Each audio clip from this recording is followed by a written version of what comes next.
here. There we go. Every time I unplug this headset, you should be able to hear me now. Okay. We should have sound soon. And then I'll do the Feedback Friday song again. Because I did it terribly. So, okay. Can you guys hear me now? Yeah, you can hear me now. Okay, let's go again.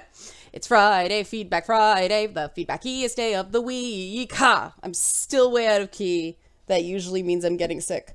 But again, sorry I was late, guys. I did what I said I wasn't going to do, and I started reading the comments on the video I did on Tuesday on the whole VidCon drama thing and the feminist frequency response. And I, on the one hand, I probably shouldn't have. On the other hand, I'm kind of glad I did. I am exhausted this week, partially from the drama. I was expecting to get ripped a lot harder by the anti-Anita crowd because I was, you guys know me, I try to be as charitable as I possibly can to people. And it's really, sorry, Sweetra, I haven't had a chance to watch Sargon's video yet. People say that I was referenced in it and he was cool about it, and I appreciate that. I have not had a chance to watch it. I've got a million things on the go right now. I haven't even been able to finish Troy Leavitt's video. So I'm trying to work my way through, but I watched Boogie's and that one broke my heart. But I want to call your attention to one comment I did respond to, because this beef has been going on for way too long and I am fucking tired of it. Like, straight up fucking tired. I am tired of the beef with Karen Strawn against me and the Honey Badgers. She commented again on my video, and because somebody brought her up, and people brought up, oh, I feel slighted. Basically, somebody was trying to imply I butt hurt. Someone actually posted, and I appreciate this, what the issue I have here is. And I'm going to share that with you guys so everybody knows exactly what's going on. This is it. Look, you can see who it is, Karen Strawn of the Honey Badgers. How do people listen to her videos? Her voice and delivery are like nails on a chalkboard to me, and that's not even considering the content of what she's saying, which is so functionally retarded half the time that I'm concerned about losing brain cells just listening to it. And then a bunch of swears. So that was the comment. That she has the right to say it. Let me be clear. She has the right to say it. But I have the right to not want to go on the Honey Badgers stream after seeing something like that is a series of personal attacks leveled in my direction, and that is one comment. This seems like an unproductive conversation.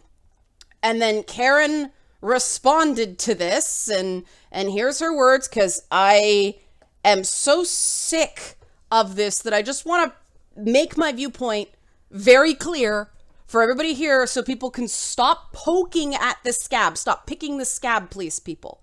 I've tried to just let it die. It won't die. They continue to pick at me. So this is my stand here, okay? Because I am just done with this garbage.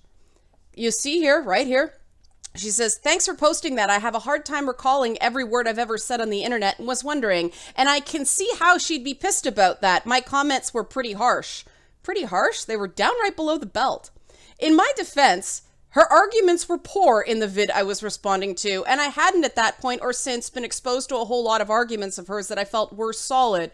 She actually, for context, was not responding to a video of mine. She was responding to a video somebody had made about me, and they were all just circle jerking, cutting me up in a video that was ripping me apart about something I will not get into because it's something where I tried to get the convention, and it was not Calgary Comic Expo. I will not name the convention because they have asked to be left out of it. So I cannot prove my side. So I have stopped talking about it because I can't prove it. And this is very important based on what comes next, okay? I'm gonna kick back here. She and I were guests on Lauren Southern's Rebel Media show about a year ago to discuss the Giangomeshi case. Now, before we go on, guys, I need to say, we did not appear together. Karen was on a Skype call. I was live in the studio. So I don't want anybody being misled on what happened here. I had no say in what she said. She had no say in what I said. They were two separate segments. And I was on the show because Lauren put something out on the internet, will any feminist come on and talk about the Gomeshi case? And I was the only one that said yes. Okay? So Karen Strawn and I were not on the Lauren Southern show together. It was two separate segments on the same program. It's similar to, you know, how Trump and Vladimir Putin were on an episode of 60 Minutes, the same episode, but they never met. It's that kind of thing. Okay? So, to discuss the Giangomeshi case as well, in her assertions and arguments, there were astoundingly inaccurate and betrayed a stunning ignorance of the criminal justice process and how it's supposed to function. She spoke with confidence and authority while making assertions that were entirely Okay, this is all stuff you can't see because apparently this episode is still behind a paywall. I just found this out. I was surprised. It was supposed to be released to the public 2 weeks after I did it. That was my understanding about it. Sorry, I forgot to switch over there, guys. I'm bopping back and forth on OBS. But unfortunately, no one can see this thing. But I'm getting ahead of myself here. And then she said, anyway, I gave this video a thumbs up, even though I don't agree with everything she says in it, primarily because she makes some good points and is being fair and charitable to both parties. I don't know if her tone voice in this only feels less nails on the blackboard because she's making good points, or whether her tone actually is different from what I've seen in the past, but I was able to watch the entire thing and even nod along at points. Not my tone is okay, just not as bad. Less nails on the chalkboard. Okay, you'll see here I responded. And I want to make very absolutely clear, everybody sees this, everybody sees it in its unaltered form, so this crap can stop. This potshot back and forthing nonsense, which just feels so juvenile to me, and this is why I'm annoyed. And I am going to respond, I'm going to read this, so everybody sees for the record, because I think a big problem with the honey badgers and me is that people are telling them stuff about me and people are telling me stuff about them. And I have tried to have conversations with them, but I just basically get a big nope. And so there is not direct communication happening. And this is silly. This has to stop. There are people who are fans of mine who are also fans of the honey badgers. That's good. They should be able to do that without these shots across the bow periodically.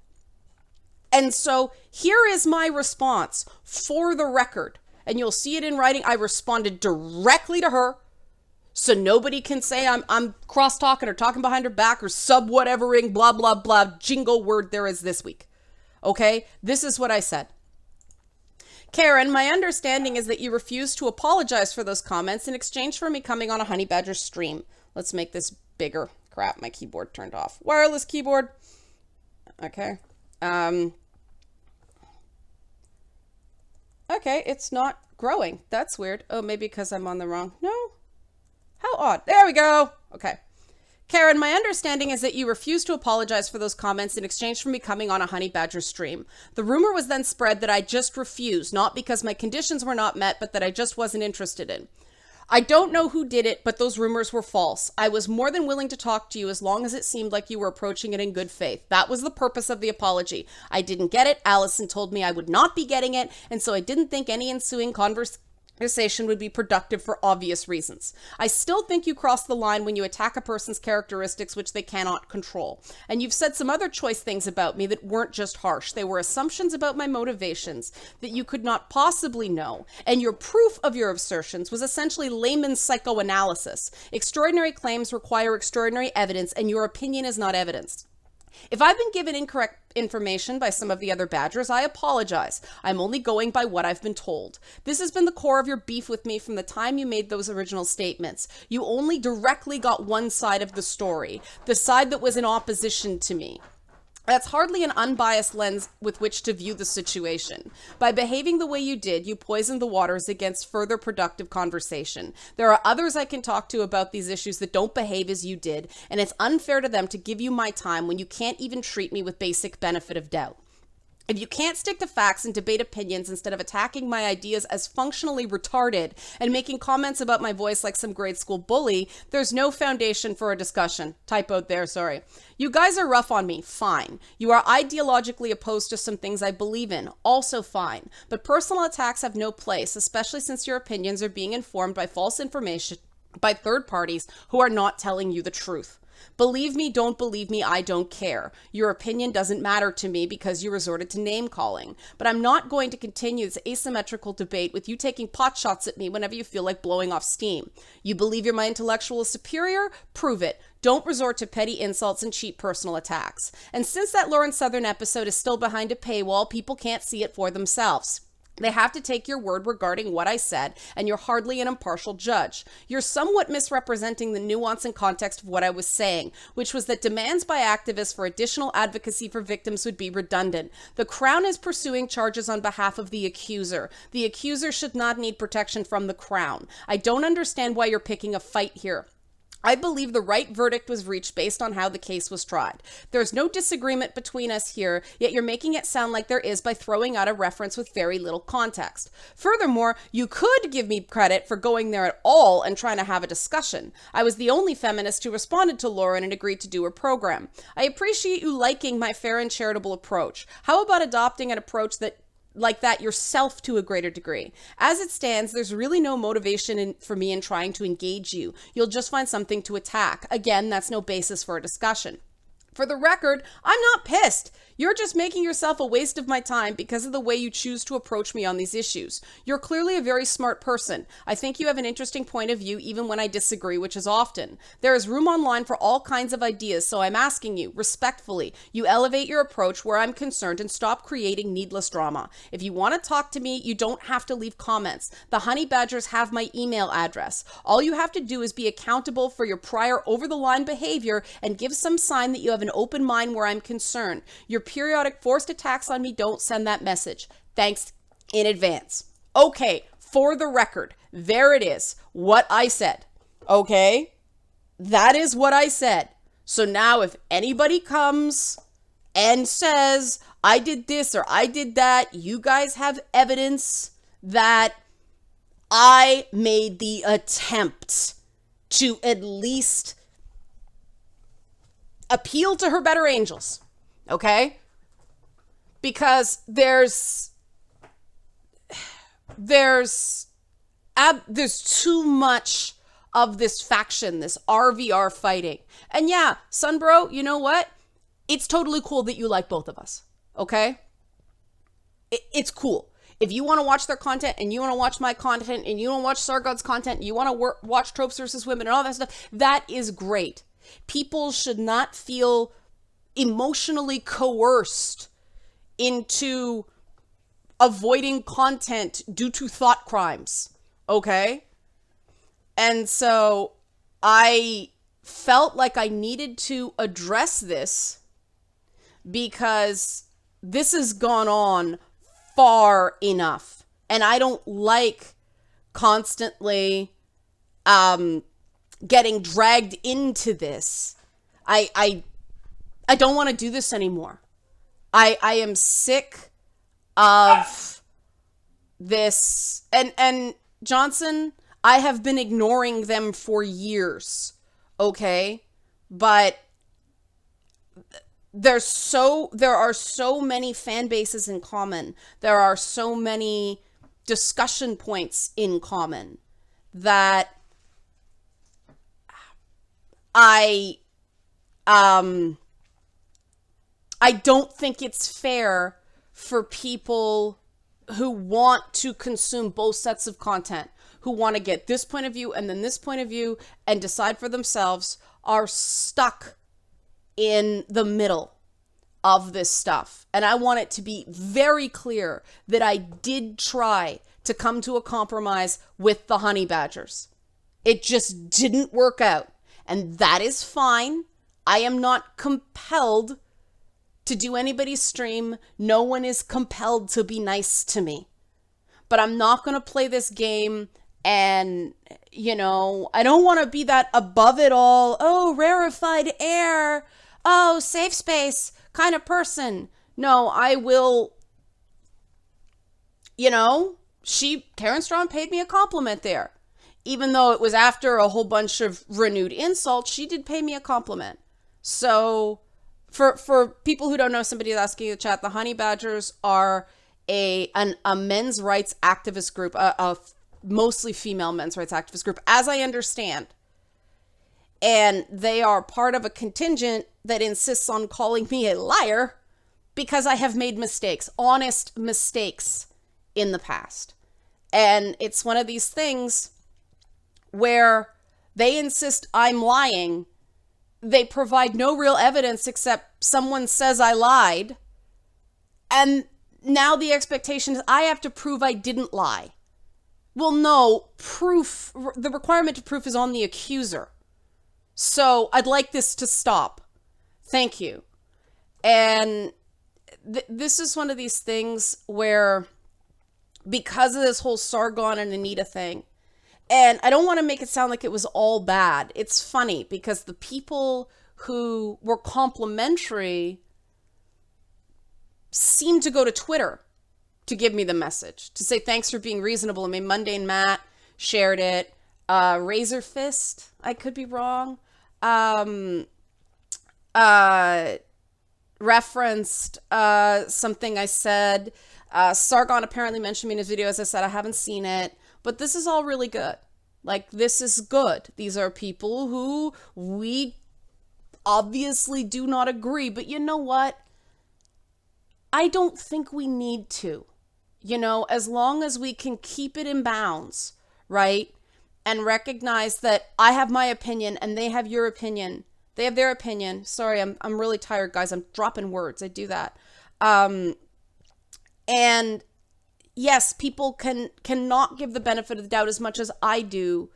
What I don't understand is why people, it's funny, Gilgamesh. Razor Fist has been really rough on me on Twitter, so I was really surprised. But that's good, right? Like, that's good that people who have not been the most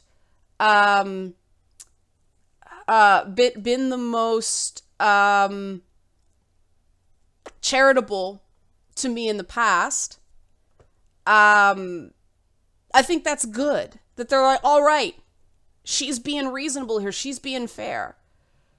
And that's cool. Somebody said he even apologized for things that fans sent. And it was like, I'm not going to sugarcoat it. It was bad. Like, you know, when people are saying they want to set your vagina on fire, that wasn't the word they used, but you know, that's pretty brutal. You know, it was a good 72 hours after the first time I did a stream where it was basically some variation on bitch make me a sandwich over and over and over again because of that story I told. And I didn't get to finish the story, was part of the problem. We got off on a tangent. But it was like 72 hours of just like invective flung at me. It was the only other thing. A couple of Gamergate streams got just as bad. And then when that article on Polygon came out, which had been held back for weeks and weeks and weeks and weeks, I didn't even know they were going to publish it at that point. That was bad. But those are probably the three most savage instances of harassment I've experienced online that weren't stalkers. They were just a bunch of people, you know, brigading. The second time was better, but still one I could kind of see as a one-off. I'm like, yeah, let's try it again. You know, maybe we can. And so I did a stream again. It was better, but it was still, people got too personal. And people not only brought my gender into it on that one, they brought my religion into that one. I started getting all this Hitler crap because I mentioned that I was Jewish. And that's where I'm like, no. He has the right to do his content. He has the right to cultivate whatever audience he wants. I have to make the choices that are best for me. And I don't hold that against him. Like, he's got a very large audience. So sometimes that gets away from you. Now, I mean, Rich from Review Tech USA also has a very large audience, but his chats, I've done some live stuff with him as well. And they just basically, it's funny because I'm based cabbage. He's like based cucumber. Yeah, and I like to read the chat because it's, I care about what you guys think. There's no point in, well, okay, there's a point, but not for me. I'm very introverted. And that's part of the reason that, I get so burned out when these things get big. It's just any, yes, together we're base salad, the name. That's very funny. Together, like, what was I saying? When things get big, like this response video did, I don't know why I didn't think it was going to blow up. I don't think. I'm like, this deserves to be said. And so I don't think about what the fallout's going to be. I think if I did think about it before I did it, I'd chicken out. So maybe that, kind of cluelessness is a big part of it. And that's something I actually said that ended up being cut for time. The original version of that video was an hour long, and I cut it down because I thought an hour was too much of a drain on people's attention spans. But one of the things I talked about is you have to be somewhat oblivious to be on YouTube. Because if you think about what could happen too much every time you do something, and I know this from TV, which is, was a much larger audience. When our late night show was on the air, we were outdrawing Leno and Letterman in Canada. So it was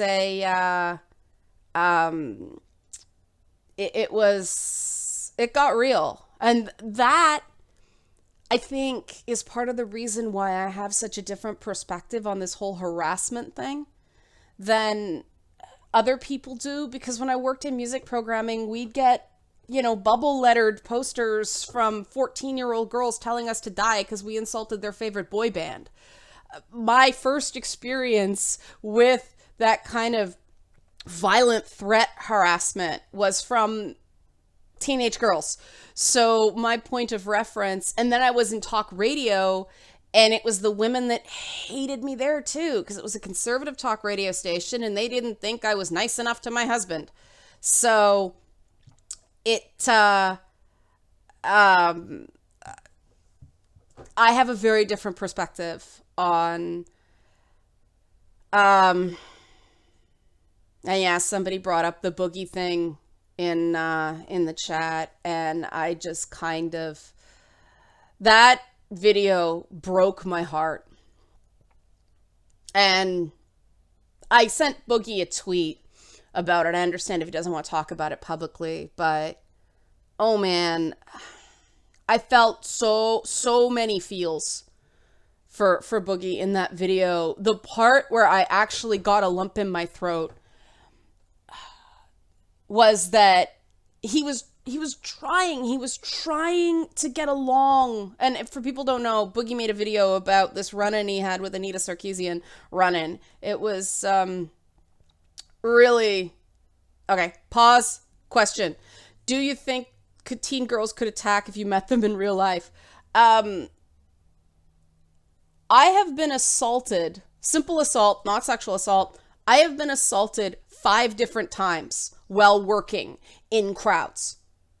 Sometimes it's women, sometimes it's men. Crowds do funny things to people. But when you're working in television, you also get hit by cameras. I've been hit by a jib 3 times. It hurts a lot. But one of my jobs was I was a camera spotter. So what happens is the cameraman, when he's shooting, like, say, I'll use my bottle of B12 vitamins as the talent, and then you've got the camera person who's the chapstick here. Well, if the walk and talk is happening and your talent is walking forward, that means the camera person has to walk backward. And so I'd have to be behind the camera person. You actually put one hand on their shoulder and you basically push through the crowd like an icebreaker. That's how they do those things at those big live events. And you get smacked. You get knocked around. Sometimes it's accidental. You tend to get hit in the face because both your hands are used. You can't defend yourself. So again, different perspective. But getting back to Boogie,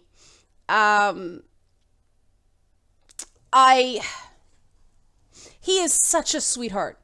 He's one of my favorite YouTubers, just on a, sorry, camera, focus. He is one of my favorite YouTubers on purely a emotional level. He's just this big teddy bear. Like, if Momo was a human, he might be Boogie, you know?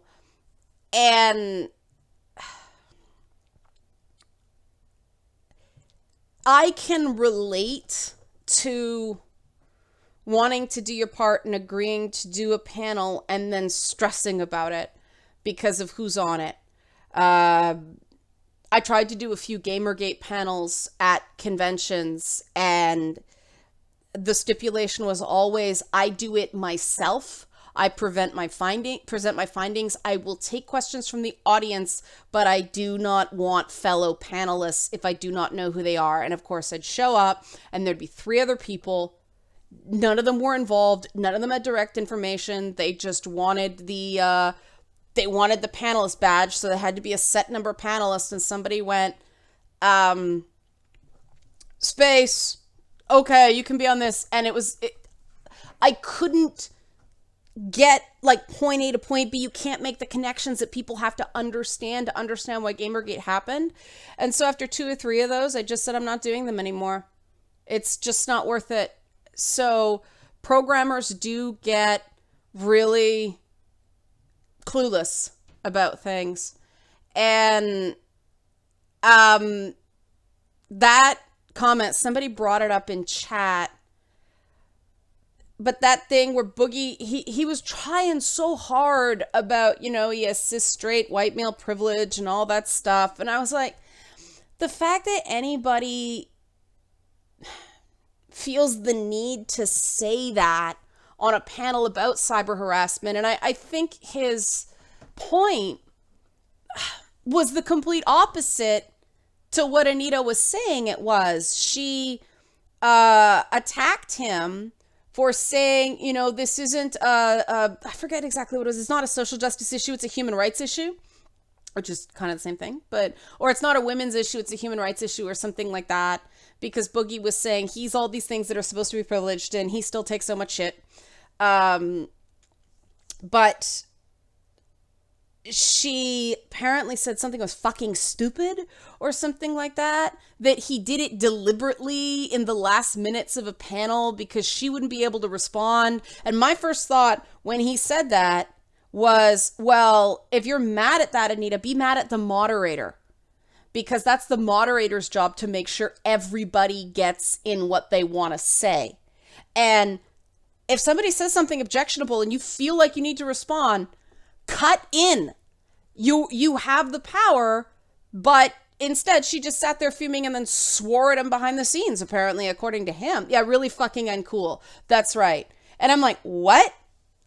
But the moment that broke my heart was when he said that she said he shouldn't be talking about himself regarding privilege because he's obese.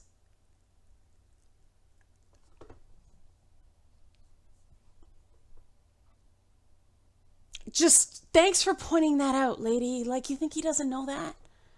You think he doesn't know that?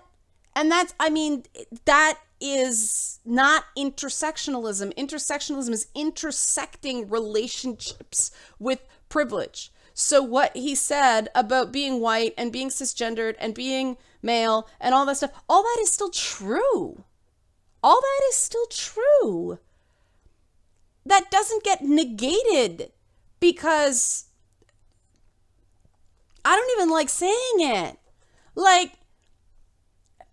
it is not my business what his waist is. That's between him and his family, who probably wants to keep him around for a really long time, and his doctors, right? Like, that's not, like, being surprised that you're encountering an overweight person on the internet is like being surprised there's donuts at a Tim Hortons. They're kind of everywhere. Like, the beautiful thing about the internet is it's the one form of media where people who are not super skinny get a chance. You know, other than at Cry Towel Fest like This Is Us. And so that actually isn't the issue on the internet that it is elsewhere. And I'm really happy for that. Like, guys like Boogie can make it. Even though he goes on streams, like, he shows himself. He's not trying to hide it. And I'm just like, wow.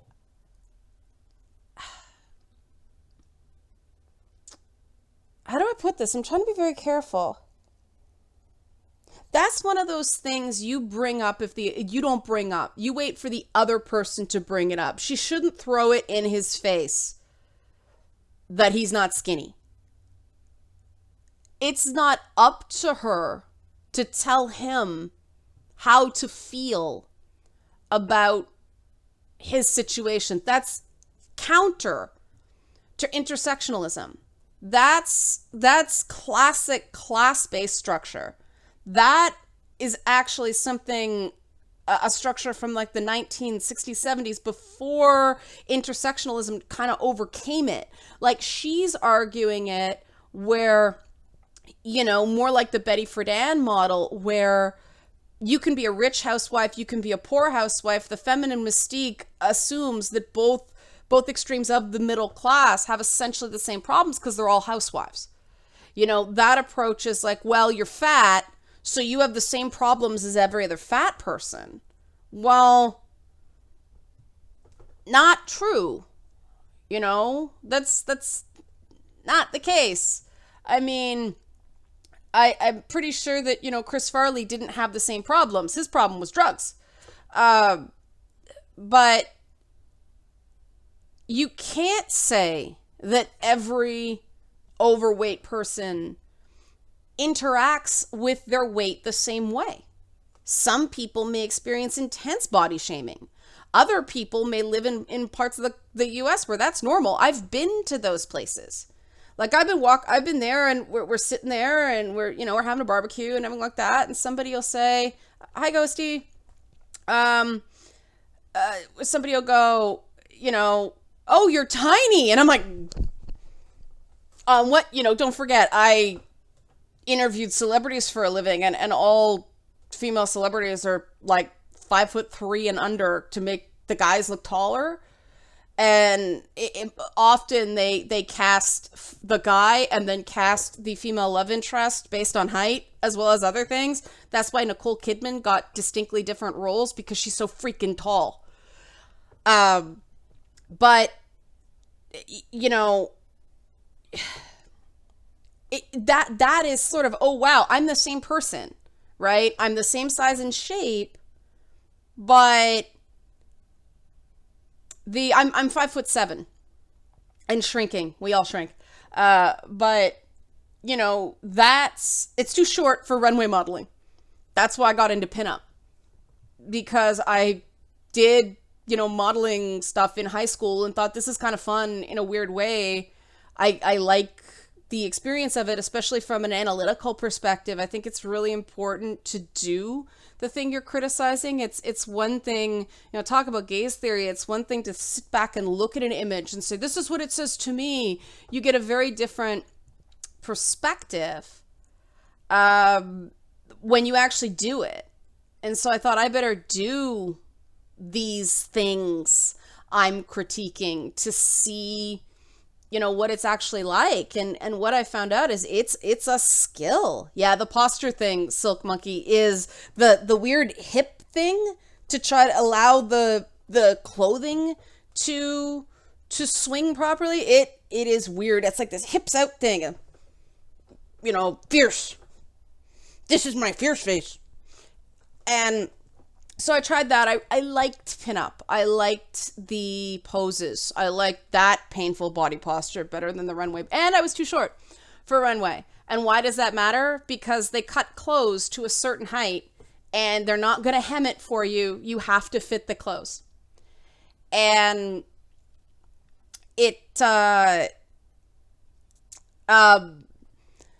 so I've done all this stuff. I've done topless modeling. I've done bikini modeling. I hate bikini modeling. Give me a chainmail bikini or like a Jungle Girl outfit. I can do it. I have never done a beach photo shoot that looked right to me. I am bred for cold, dark places. Like, the beaches in Ireland are made of rocks. So, you know, obviously I'm exaggerating. But it's not me. And you can tell that in the pictures. And so when I see a really good swimsuit model, what's her name? Alessandro. She's a Victoria's Secrets model. She's an incredible model to me. She gives such great face. And I mean, she's skinny, but that just shows that there is a skill to it. Because, I mean, I'm more kind of a, you know, Tyra Banks type in terms of what I prefer. But this one model, this Victoria's Secret model, Alessandro, she's just so good at what she does that I can appreciate it. But why can I appreciate it? Because I've done it. I understand that it's a skill. And if somebody's wondering what the topless modeling was, it was for an art book. That was all about just basically the experience of people posing naked. And I said, okay, if we're going to do this, I want to make a point with it. So what I did was Ambrosio, is that her last name? Okay, I could be wrong. I'm not up on my model names. But I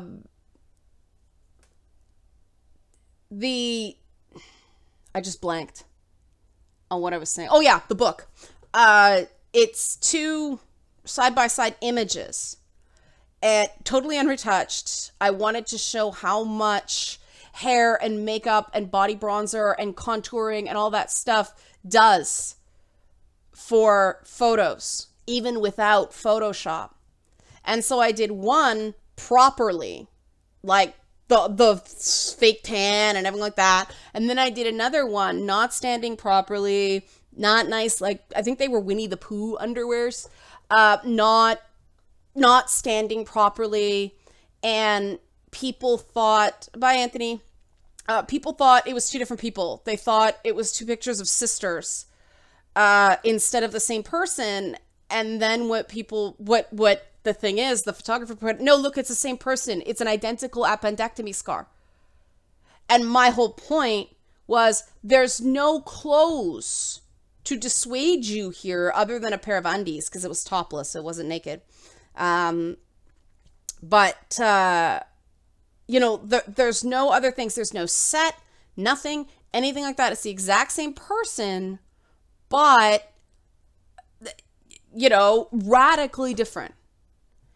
And I liked it. I'm proud of that. And so, you know, those books are out there. I don't even know what it was called because I didn't even get invited to the launch.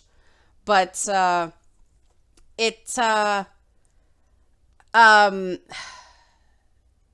do you plan on cosplaying Aloy in Horizon Zero Dawn? I already did on the old Hard Rock show with Ed the Sock. I did the Aloy thing. Might do something evocative in Lady Bits. I'm working on adapting various things so I don't get busted for copyright. I'm a little concerned about that just because you never know when people are going to be dumb and start saying, you know, pay up. So I'm trying to be really careful. I'm adapting some of the ideas. So, and that's I admit I'm way behind where I wanted to be on that. Horizon Zero Dawn is a great game, though. I digress. Does anybody have any questions? The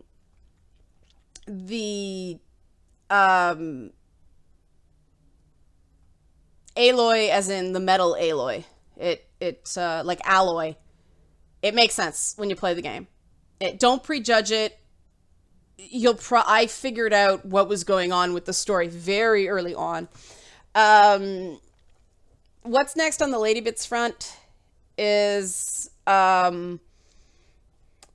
simpler question to answer first. What am I doing for Canada Day? I'm going to my parents, and we're setting off fireworks.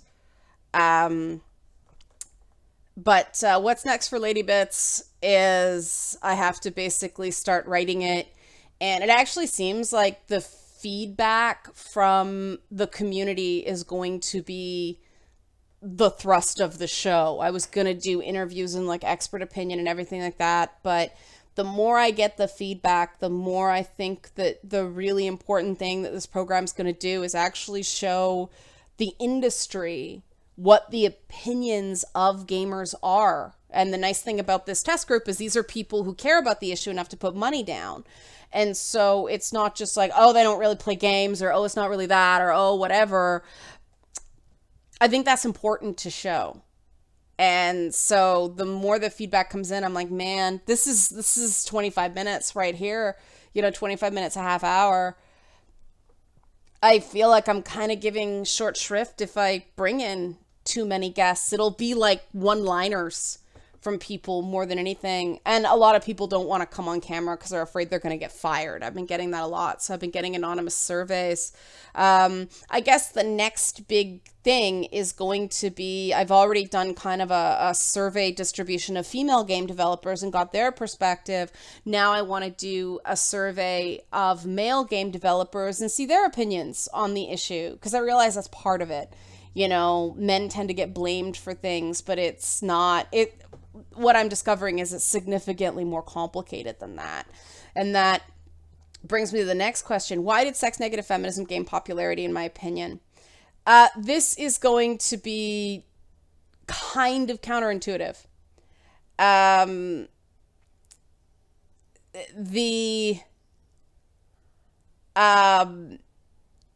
What happened, because the form of third wave feminism that was in the 1990s when I kind of got involved, I came into it through the L'École Polytechnique shooting. Thank you, Tracy. That was very kind of you. Just pledged. Monet, thank you. Am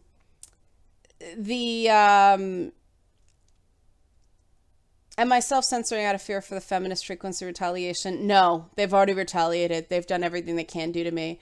Trust me, if I was afraid of that, I wouldn't have cleavage to the max in the teaser video. That's not a concern of mine. And yes, I am prepared for haters. But what happened in the 90s, there was a very sex-positive movement there. But we were in a like bull economy, right? Everybody had hope and there were jobs and everything like that. Then all these people who were, you can do anything. It doesn't matter if you're a girl. Girls can code. Girls can do this. There were all these programs, girls in science, girls in this, girls in that. And then the subprime thing hit. The economy crashed. Tons of unemployment happened. Actually hit men harder than women. And things started polarizing then in a meaningful way. I mean, the seeds were being sown in the 90s with sort of the angry white men revolution that Rush Limbaugh was kind of leading. So the seeds were being sowed, the structural stuff, the gerrymandering and all that stuff, the ideological extremes were all being laid the groundwork in the 1990s. But we were all going, I like big butts and I cannot lie, and this kind of stuff. And twerking wasn't called twerking yet. It was called ticking. And, we were all doing it. And Madonna was doing her thing.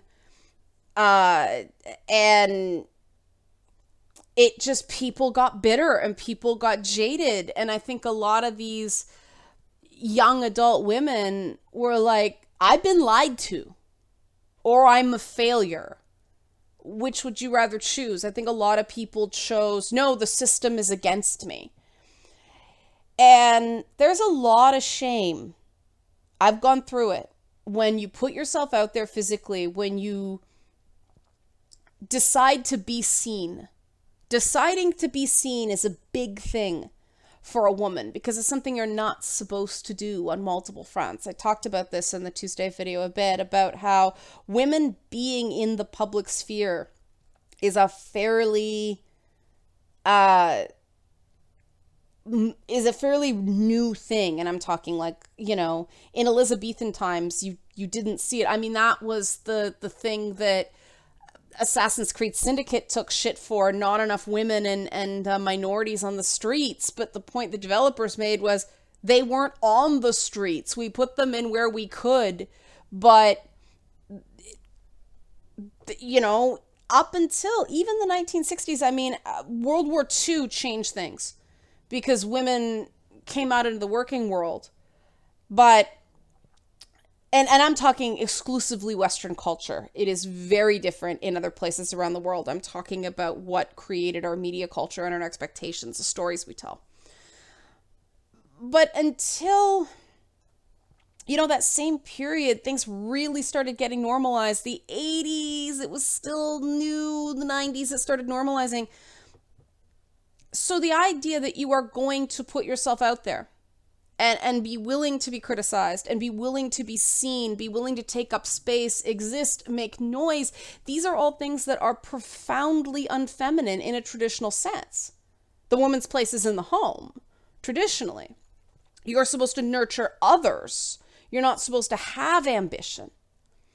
And I think that a lot of people are struggling with a very deep personal guilt that they're inflicting on everybody around them, because they tried to be seen and it was hard, you know, instead of going through it like I did and going, this is part of the process and people have what to say. And, you know, I looked for role models. I had Madonna, I had Nicki Minaj, even Katy Perry.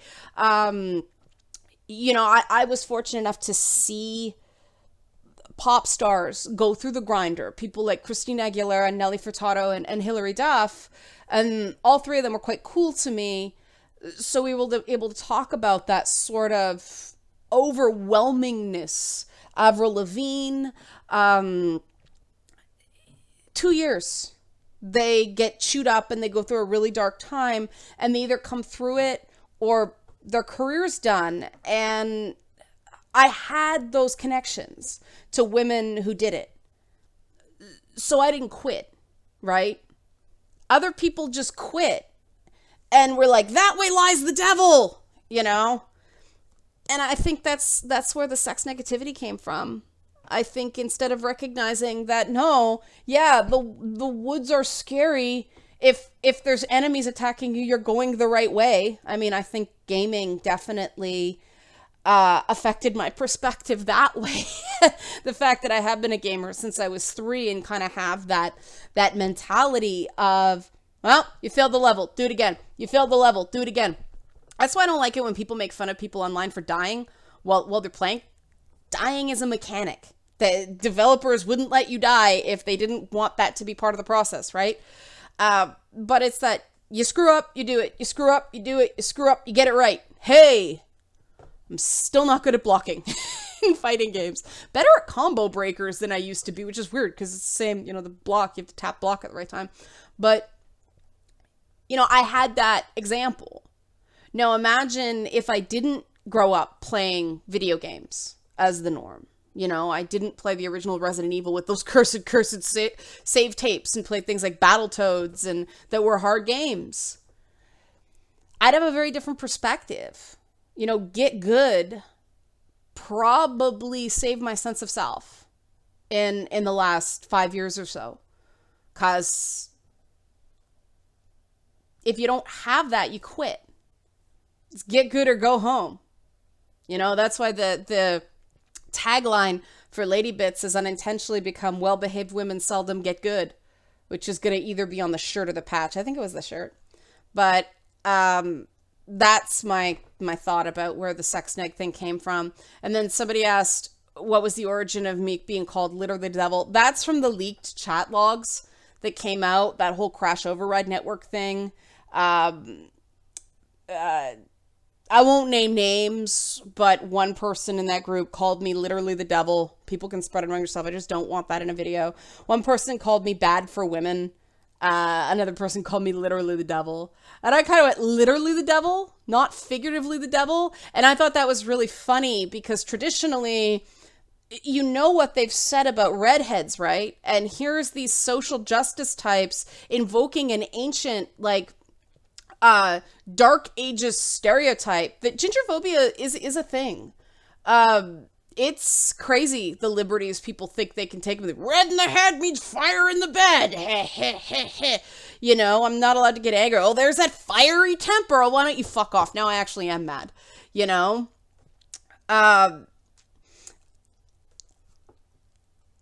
It was very amusing to me because of that. That, oh, you ism shame everybody on the planet, and yet, oh, when you're talking amongst themselves, you'll gingerphobe me by saying I'm the devil, which is what cultures around the world, because we're recessive genes. So that's basically where it comes from, is two brunette parents can give birth to a redheaded kid because it's in the genetic line somewhere. And people go, Satan! And so not great things have happened to my people. That might be why there's so few of us. But yeah, it was really ironic to me. And so you guys know me, have fun or go home. I chose have fun. I'm not gonna let these people win by getting them angry. I'm not, going to be dragged down into that muck and mire, which is why it kind of upset me that people didn't understand where I was coming from with giving both Sargon and Anita the benefit of the doubt, because my whole logic system, it's actually, I forget which philosopher coined this method, but it actually works really well. You assume everything people are saying is true. Can you still come to a conclusion?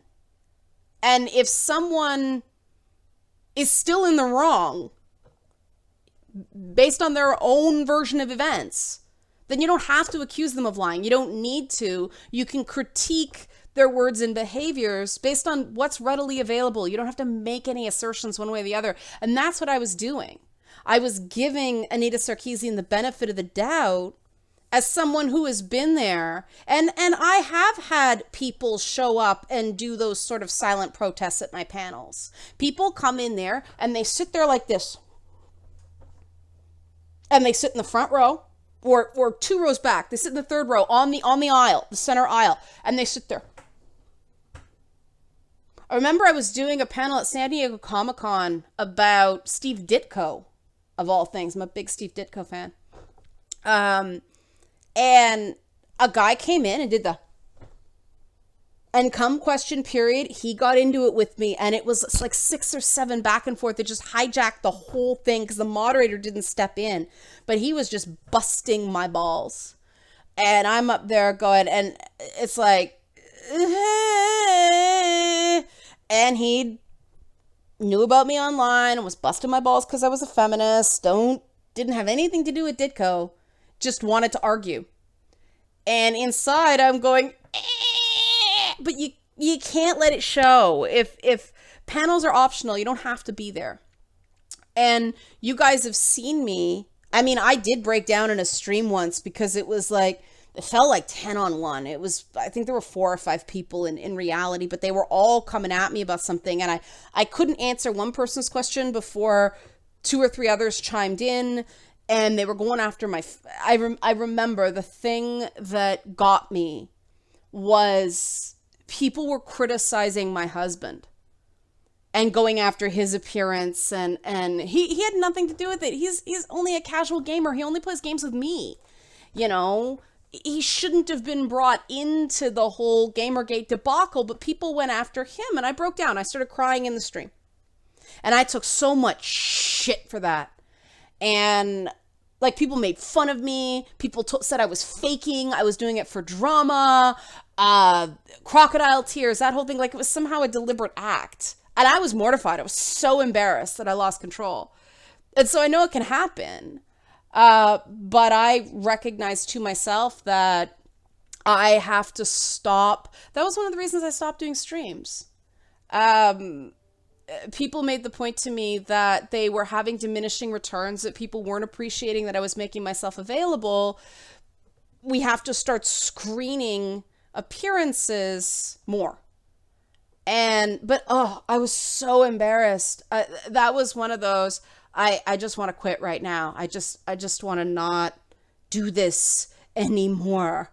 The message is getting lost. What I'm trying to do here is getting lost. People keep grafting ill intent onto me.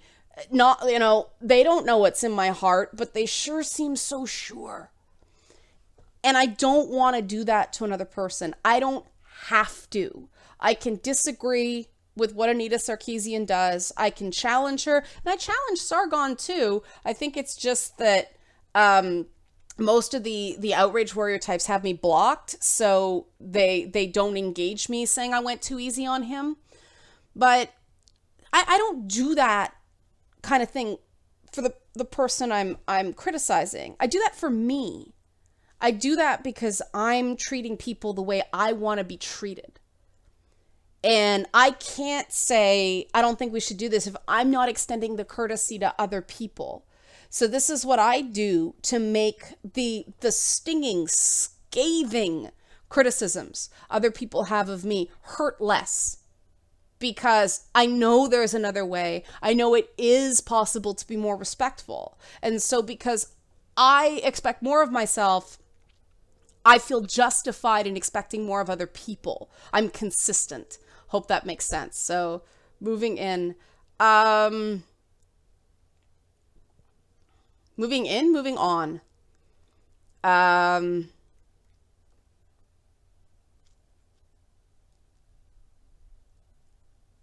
See, people are bringing up the whole and I'm not calling you out here, and I'm not going to say your name. It's a point a lot of people have made, and so I want to discuss it. So I'm not coming at you here. This is just example, okay? I still suspect Anita does not believe her own shit. It is cynicism, plain and simple. See, I have the benefit of having gone to the exact same university in the exact same program as she did. Guys, they are true believers. That it is strict regurgitation of what's taught there. So no, it is Mass Effect style indoctrination right there. Okay. The difference, I think, between us is I had to go and I had to work in the media actually producing a product that people wanted to watch. And so I had to test and refine theories based on that. She didn't. She just makes a video that gets crowdfunded based on feels, and she can say whatever she wants. There's no ratings. There's no network telling her she can't. And that's very liberating on the one hand. But me, I had to deliver. I had to deliver numbers. I had to deal with sponsors. I had to deal with a media landscape that was far less open and free. And so I actually had to test my theories. And, I think it would be great if people like the feminist frequency types actually went out and spoke to sex workers, exotic dancers, adult stars, prostitutes, or escorts, as they're called in certain areas. Go out and talk to these people so you can actually see them as people. Don't treat them as objects for the purpose of your argument. You cannot save someone who doesn't feel they need saving. A lot of these women, especially like the women who are making $500,000 a year on the bunny ranches in Nevada, they don't think they need saving from sex work. It's not perfect. We got to come a long way in terms of sex worker rights and respecting sex workers. But, certain models do increase crime. They do increase human trafficking. That's something we have to deal with. But, you know, the stuff that's going on in Vegas, it's so established that, you know, Australia seems to be doing okay with it. I know that Amsterdam had problems. They had to revise their system. I know there's a big debate here in Canada because we have an internal human trafficking sex work issue. The country's so big. I've talked about this in previous streams, so I won't repeat. But I still think if people are allowed to go out and beat each other bloody in MMA or boxing, that is no less selling your body than sex work. And, you know, you get brain damage from too many hits in the head. And so if people choose to do that for one reason or another, we should respect that choice. We don't necessarily have to agree with it. We don't necessarily want to do it ourselves. There are a lot of things I don't want to do, you know? But yeah, but that's the thing. When you go out and you actually test and you have to work and you have to accomplish something and achieve and make something, it gives you a very different perspective. Because I know what it's like to know what I was doing with the go-go dancers and the hot tub girls and the porn stars and all that stuff. It was a sex positive feminist approach that I implemented on Ed and Red's night party, and it got called sexist. Nobody contacted me before they went, sexism! So I can relate emotionally to how these game developers must feel. If they talk to me about it, I would defend it and say, look, every woman on that set, we have a floating microphone. Always, always, always. We always had a wireless mic. That if any woman on that set, any one period, but we especially encourage the dancers and the tub girls and everything like that to talk. Because if they can talk, they're not just objects, right? They're not just shaken for your enjoyment. They're allowed to voice their views. And seeing sex workers as people, and, you know, having a program where an adult entertainer and a mainstream kind of pop entertainer appeared on the same program, I thought that was really kind of balancing, eliminating some of the stigma in one of the careers, you know, in entertainment where women actually make more than men, which is porn. You know, all this was an intensely kind of third wave feminist approach to the whole thing. Very pro-sex work, very inspired by, Camille Paglia was definitely some of the stuff Gloria Steinem did, although she's really regressed in that regard. I read some of her more recent stuff. I was like, whoa. You know, even inspired by some of the more militant stuff, people like Robin Morgan and stuff like that, that went into the thinking, but nobody asked me. And so that is where my kind of approach comes of, what do you think game developers have been feeling, Anita? Like, you now know what it's like to be on the spot. It hurts and it's embarrassing right now. I hold out hope that it will create more empathy now that she knows what it feels like. Because that's one of the big differences, I think, is I know what it's like to have your work pulled apart and nobody asked you. Nobody reached out for comment. No one allowed you to address it. Nobody allowed you to defend yourself or even have the option of going, you know what, you're right. In that case, over the line. It happens, especially in comedy. In art, but especially in comedy, it happens. You do go over the line. That was long-winded, but I think it deserves saying. Yeah, somebody brought up in chat that one question that got knocked out of line, like, do you really believe what you say in your videos? I would answer that question. There's a great pivot there.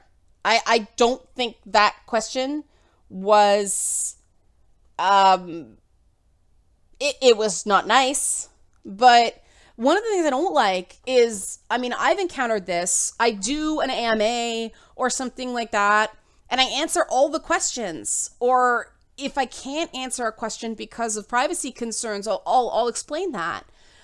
But then somebody comes afterwards and none of these questions were really hard. She didn't answer this, or this. And it's like, you weren't there. You didn't ask. Why didn't you show up and ask? I would have answered that. God, how many Fridays in a row have we been doing this live now?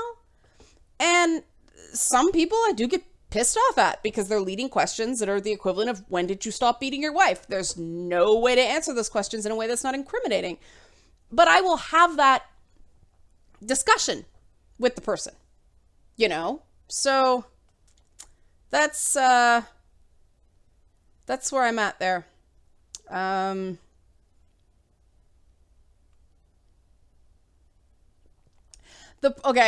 Orcar. The problem with sex work. I've been reading a lot on this lately because I have to defend my own viewpoints. The problem with sex work is that there is a link between sex work and human trafficking, meaning not everyone in sex work is doing it voluntarily. And the working theory was that if you legalized it, sex workers would be able to go to the police when they are being mistreated instead of, avoiding going to the cops because sex work in itself is illegal. Now, that hasn't worked as well as I think they hoped it would. Amsterdam's a big one where they just shut down a big part of their red light district because it was getting really skeezy. Now, I think there's an element of stigma there holding back the effect, but that is the complaint. Let's face it, there are a lot of people with a vested interest in wanting to control all sex urges. And traditionally what has happened is you control the male sex urge by controlling the female sex urge. And so you constantly have guys that are kind of sexually frustrated, and so they're good and aggressive and are willing to go out and do stupid things in your armies.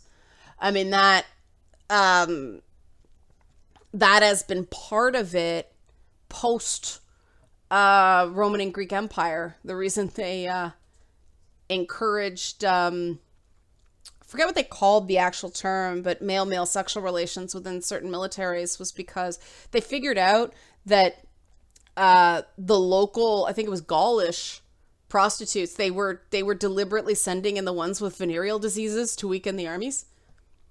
Kind of clever in in its own way, but they kind of went, well, decay is better than declap, to be totally base. Yeah, interesting. But that is the issue with prostitution, that you are sullying yourself. But like I said, it seems no different to me than boxing or mixed martial arts. And, women are, girl power. People like Ronda Rousey who choose to get the shit beat out of them for a living. But, it's not girl power to want to be, it's an insult. You're a prostitute, you're a whore.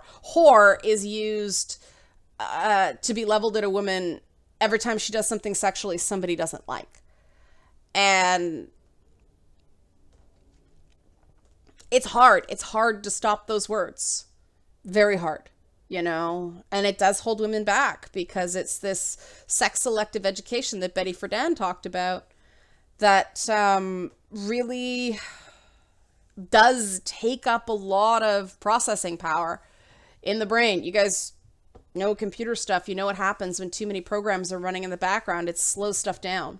So, wow, there's 250 people watching this. Hi, guys.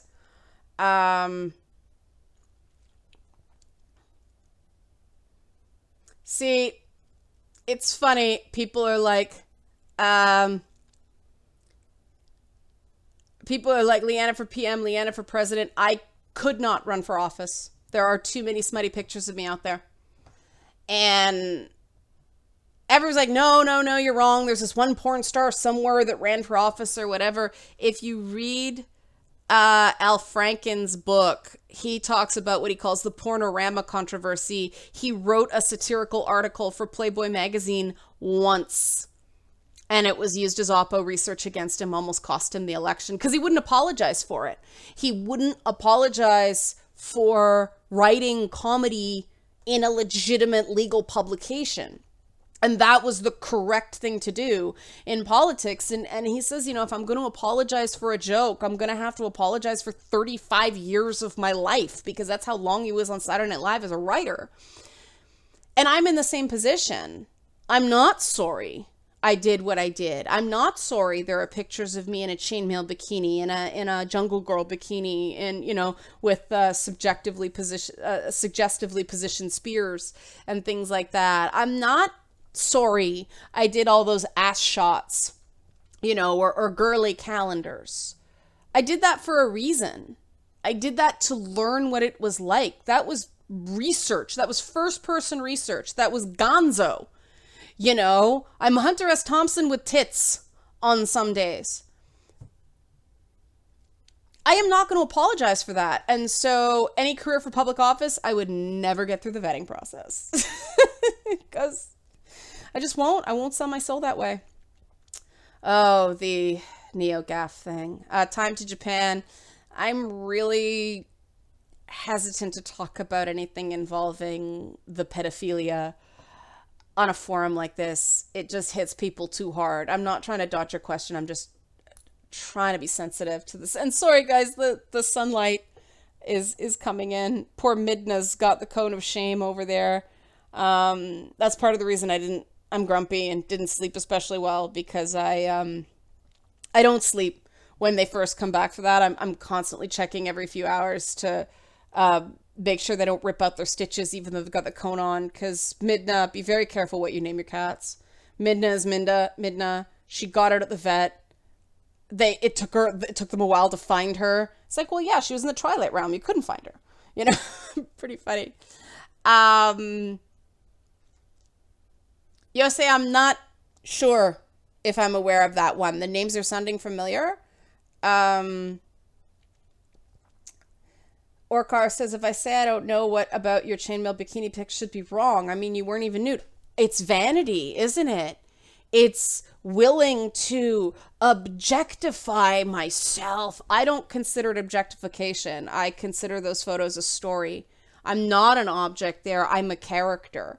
And that's why I think the bikini photos never worked for me, and the Red Sonja and Jungle Girl ones did, is because I knew how to move. Because like the Red Sonja, I was doing like the Miley Cyrus before Miley even did it, right? Like, you know, like the tongue, like it was all very aggressive and because yeah, that's fun, right? But that's not objectification. That's a character. It's, yes, there is an element of hypersexualization, and it's silly. Those things are cold as fuck when you first put them on. But, you know, we eventually kind of like, somebody would like hang on to it, hold it in their hands for us. So I didn't have the sort of, when I first put it on, because man, those things are cold, especially up your butt crack. That's the part. It's cold on the nipples, right? But then like because it's a thong, and I finally got one that was like a fabric thong instead of the metal thong, because it was like, it feels like a roll of cold dimes shoved up your ass. Like, overshare. And the chat went, and the stream just went the place it usually does. Yeah, the real chainmail armor. Actually, it's funny because my Leia bikini is mole-skinned on the inside because I use pro adhesive to keep it on to avoid more wardrobe malfunctions. I am literally glued. Literally, as in literally, not figuratively, glued into that Leia bikini when I wear it.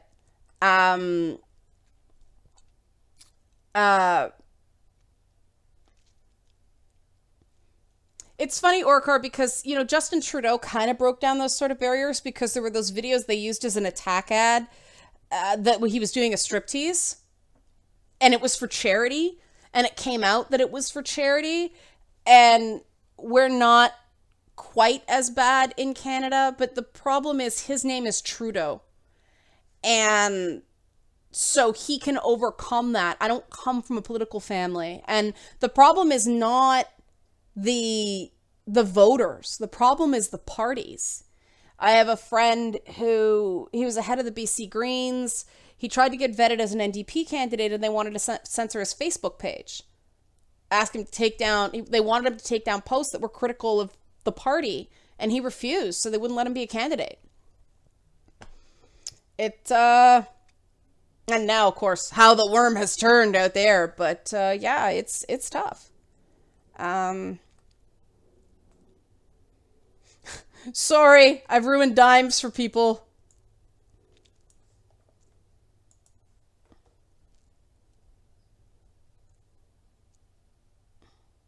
Oh, you only stick pennies up your ass, sharp and pointless. That's probably... Well, we don't have pennies in Canada anymore.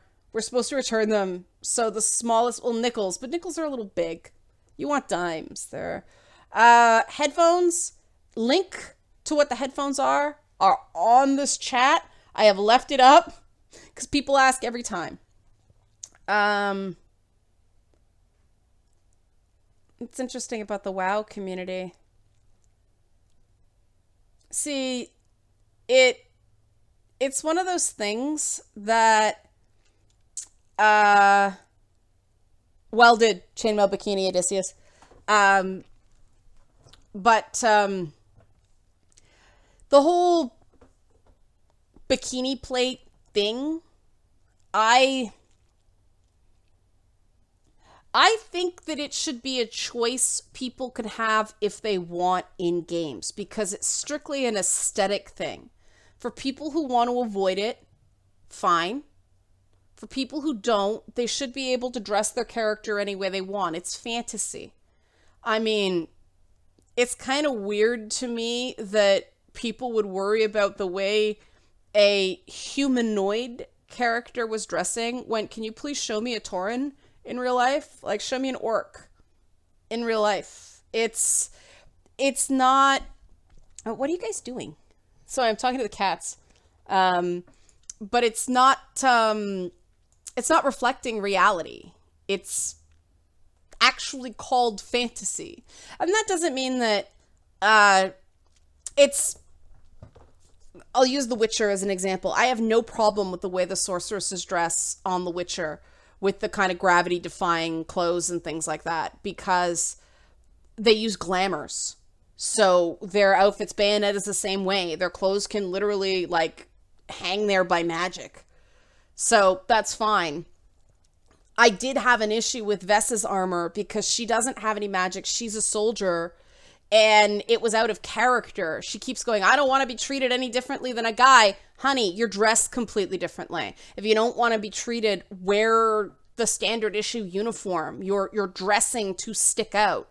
So either we're supposed to believe that Vess is a hypocrite, or somebody didn't think about that design for that particular character. I think with Isabella, it's fine for various reasons. First of all, she's a rogue class, which tends to not rely on armor. They're not a tank. It's backstab and sneak attacks. So it makes more sense for me there. You're dodging arrows. You're not expecting your breastplate to block them. And so that's kind of the line I draw. It's all how realistic you expect your game to be and what is your character's narrative. That's, it was also like, Triss Marigold in The Witcher 3 is trying to blend in so no one recognizes her, but she's got that short little cloak that skims her boobs right there. People are looking at you, Triss. Your outfit is drawing attention to yourself. But that's just kind of funny, right? It's not a complaint so much as I think it's amusing, but that's kind of where my line is for things, The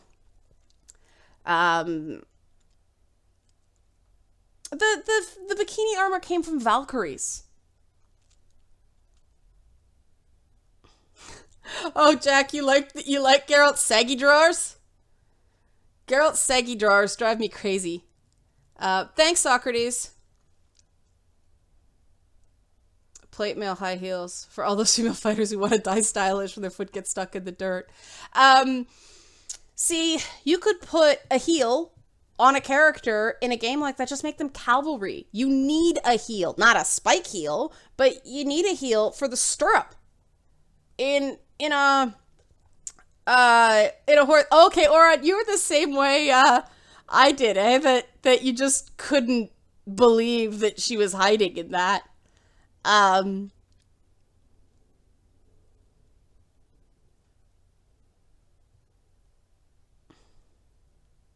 Sorry, I'm just reading, guys. I didn't just suddenly go quiet for no reason.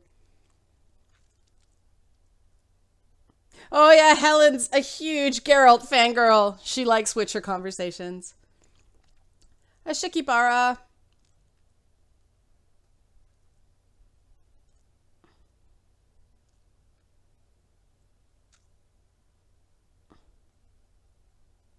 Yeah, see, I remember the first time I saw Bayonetta, and I remember her heels were guns, and I'm like, oh, that's so cool, you know. Um, she could just kick and go with her heel, right? Like, that's awesome. It's freaking awesome, right? Like, cool. And okay, they're higher, but she doesn't. She's a witch. She's got magic, and whenever you have that, just go for it, you know? The realism, there's fucking clocks and everything floating in the air in levels, and it's all falling, you know, you're fighting on a giant clock that's falling through the air and all that. And you're worried about her heels? Those are the games that I just don't care, you know? Yeah, happy huge grin. Quilted cloth does block arrows, but when there's no cloth, like the character I'm talking about has nothing. It's open. Like she's not even wearing a bra.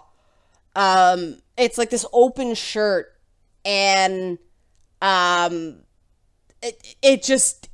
doesn't, and like her commander actually at one point says, put some clothes on, you're out of uniform, and she basically responds, you're not my parent, and that was supposed to be some big moment, but it's like, no, that was the moment that made me realize, she actually is out of uniform. In most militaries I know, you can't just adapt your uniform, you have to pass muster.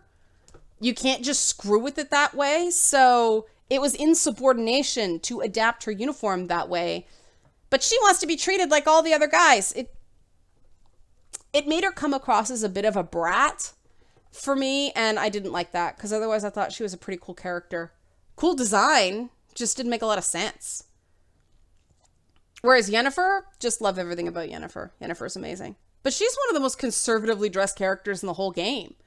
The unicorn sex lady is covered up, which I thought was wonderfully subversive. Oh, awesome. You bought the headphones? Enjoy them. Just remember to turn them on after you plug them back in, like I didn't at the beginning of the stream.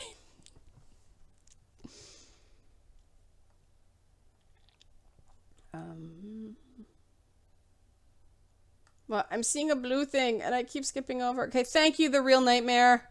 Thank you. Oh, he threw money at me to stop staring. I'm going Ventru. Ventru. No, Toreador. Toreadors are the one that zone out. Pretty. Sorry, that's a Vampire the Masquerade thing. Ventrus, I always get it confused because in World of Darkness, the Ventru are basically the Malks. They're the crazy ones because the Malks break the curse. And you guys really don't care about Vampire the Masquerade lore, do you?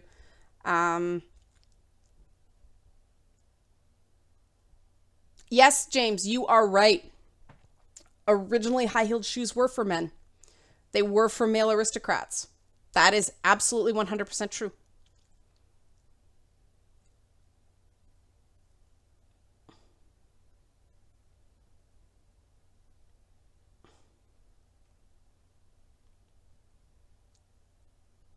Yeah, or on the other Bayonetta moment I love, it's right at the beginning of Bayonetta 2 where she's out shopping and ends up just kicking the plane. Like the plane comes for her and she just kicks the plane. And I actually, my husband, she kicked the plane. And he's like, what? From upstairs. He's like, what? Because he didn't quite hear me. I'm like, she kicked the plane. Who kicked the shame? The plane. What plane? In the game. Oh. But she just hoofs the plane, like, boom, kicked up. It doesn't even make sense, but it was cool. That's Bayonetta right there. And flamethrowers are cool. Yeah, I remember the Samus Aran heel controversy. I don't know how to feel about that. Part of me thinks that they put that heel on because of toys and like little plastic models and things like that. So she'd stand up better, but I don't know. It could have just been a design. I didn't think that much about it because in terms of straight up armor design, none of the Metroid armor actually makes sense. So if she's out of that armor and wants to wear heels in the Zero suit, I so don't care.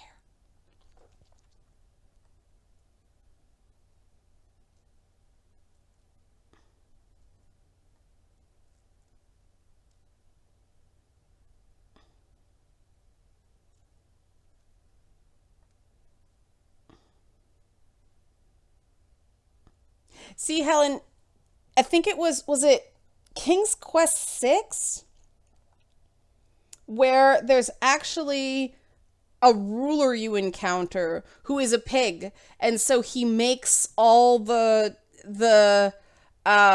women his female guards, because it's all female guards and they're crack fighting forces, but this guy made them all wear like chainmail bikinis because he's a pig.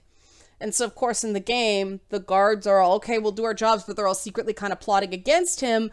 And so you overthrow that ruler in the game. But, I mean, like, developed by 2 women, you know? I think it was 6. It could have been 5.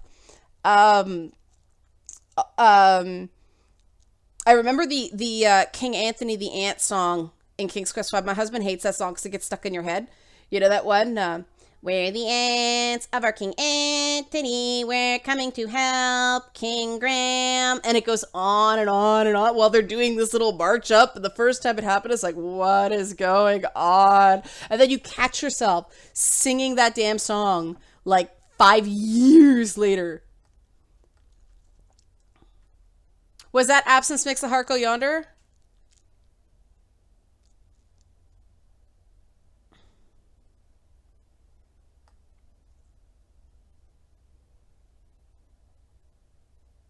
Yeah, I spent more money than I intended to. Well, thanks, Peace Harmony. I missed your super chat. Thank you. Um, the Steam Summer Sales. What did I buy? Okay, let's see if I can remember. I know I finally bought Prison Architect. Oh, is it Frozen? No. Is it? Oh, no. Okay, moving. I know I bought Prison Architect. I bought a bunch of the Tomb Raider games because I need them for Lady Bits. So it was good that those were on sale. I bought Edith Finch. Nier wasn't cheap enough, and I have some PlayStation gift cards, so I figured it would be cheaper to just get it on PS4. Trying to think. Prison Architect is a lot of freaking fun. I've been playing that while I've been on my exercise bike.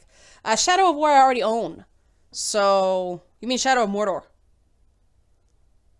I already own Shadow of Mordor, so,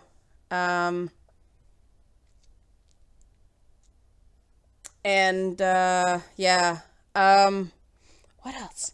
Let me pull up my Steam. See what, I got.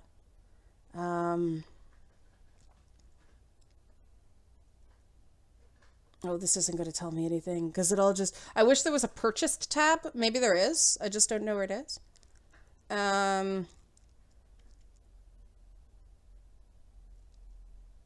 It was funny. I was going to buy A Tale of Two Brothers, but I already own it, and I didn't know. That's how bad my stack of shame is.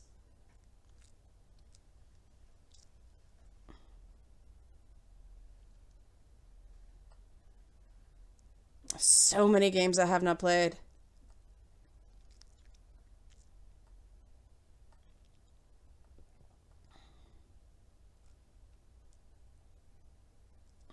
That seems to be everything I've gotten so far. I'm very excited that we're getting a new Tropico game in 2018. Go to your library and press recent. Okay. Let's see if that works. Recent. There we are. Okay. It's all... Okay, here we go. Oh, Renowned Explorers International Society. I bought as well. It's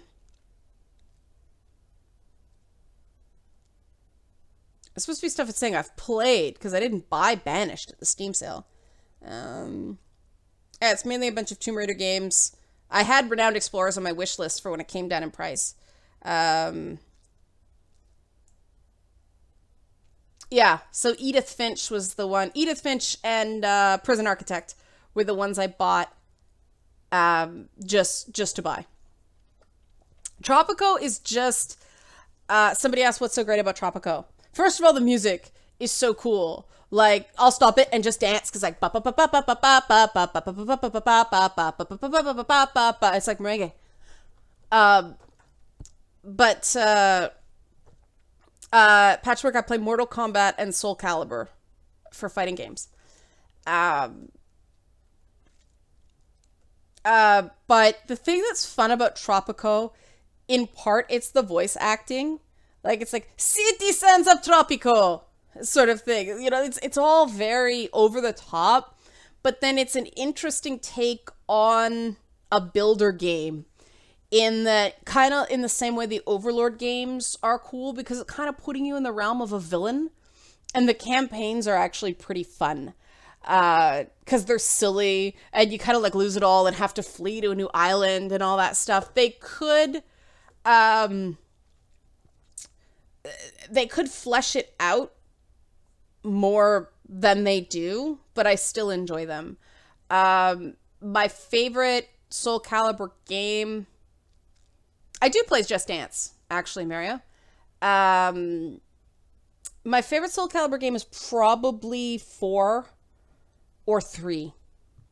One of those two. And see, I have an Ivy sitting behind me. That's, I believe, her Soul 3 outfit. See? So. Yeah, Penultimo is a very funny... Penultimo is like your sidekick character. Your butler kind of guy. And he's such a bum boy. The 2017 MLP movie trailer? What is... Sorry, I didn't see this before, Lotador. It's, what is that? Is that like My Little Pony?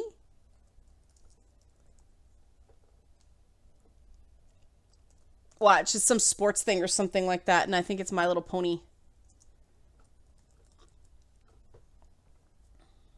Oh no, it is My Little Pony, the movie. Oh, I like My Little Pony. Okay, I can watch that at the end. But going for like an hour and a half. I don't know if I've played the original Phantasy Star. I know I played Phantasy Star 3. I believe on the Sega. I could be wrong though.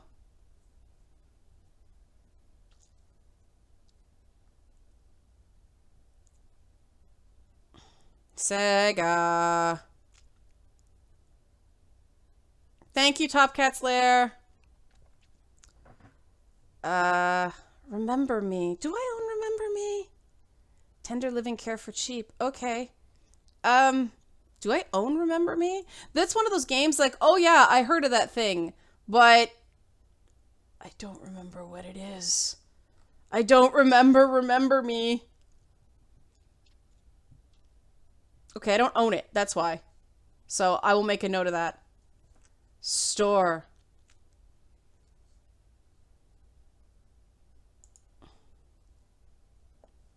Why am I doing this while you guys are... You're just watching me shop now. This is like so weird and meta. I'll go through it and add it later. This is not polite.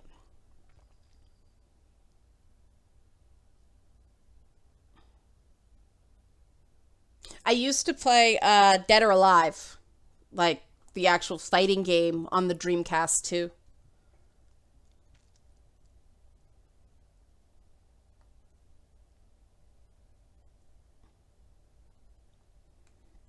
Do I ever wonder if Anita ever takes into account that some male fans of the female characters she disses, it can be Ivy, Lara, Zelda, Peach, Katana, is due to their liking their storylines and personas? Some people in the Lady Bits feedback sessions have argued quite passionately that they feel like she's stomping on their childhood because they have such a strong connection to these characters. So I'm trying to run my own race with this. Sometimes it's kind of like obviously the damsel in distress episode, there's going to be an element of, gee, I wonder why we're talking about this. But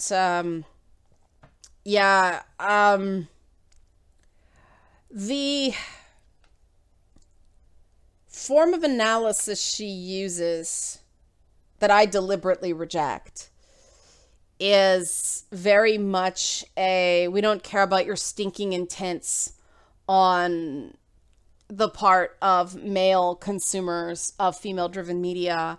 It presupposes that the unhealthy sexualization, objectification trumps any other reason you may have for liking these games. And I mean, I'm going back and playing the original Tomb Raider now for Lady Bits, and man, when that T-Rex comes out of the darkness, that's the moment that and now I remember it. Like it's like this memory on like a physiological level. Like you just get that endorphin rush you did, back in the 90s. And it's like, oh yeah, now I remember why I thought this game was so damn cool.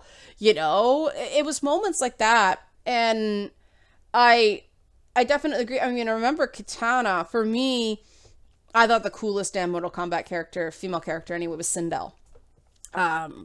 But Katana, I remember not being all that crazy about Sonya Blade when I first played the original Mortal Kombat. I like Scorpion and Liu Kang because I like Liu Kang's little, he's like kicked, and Scorpion's get over here, things like that.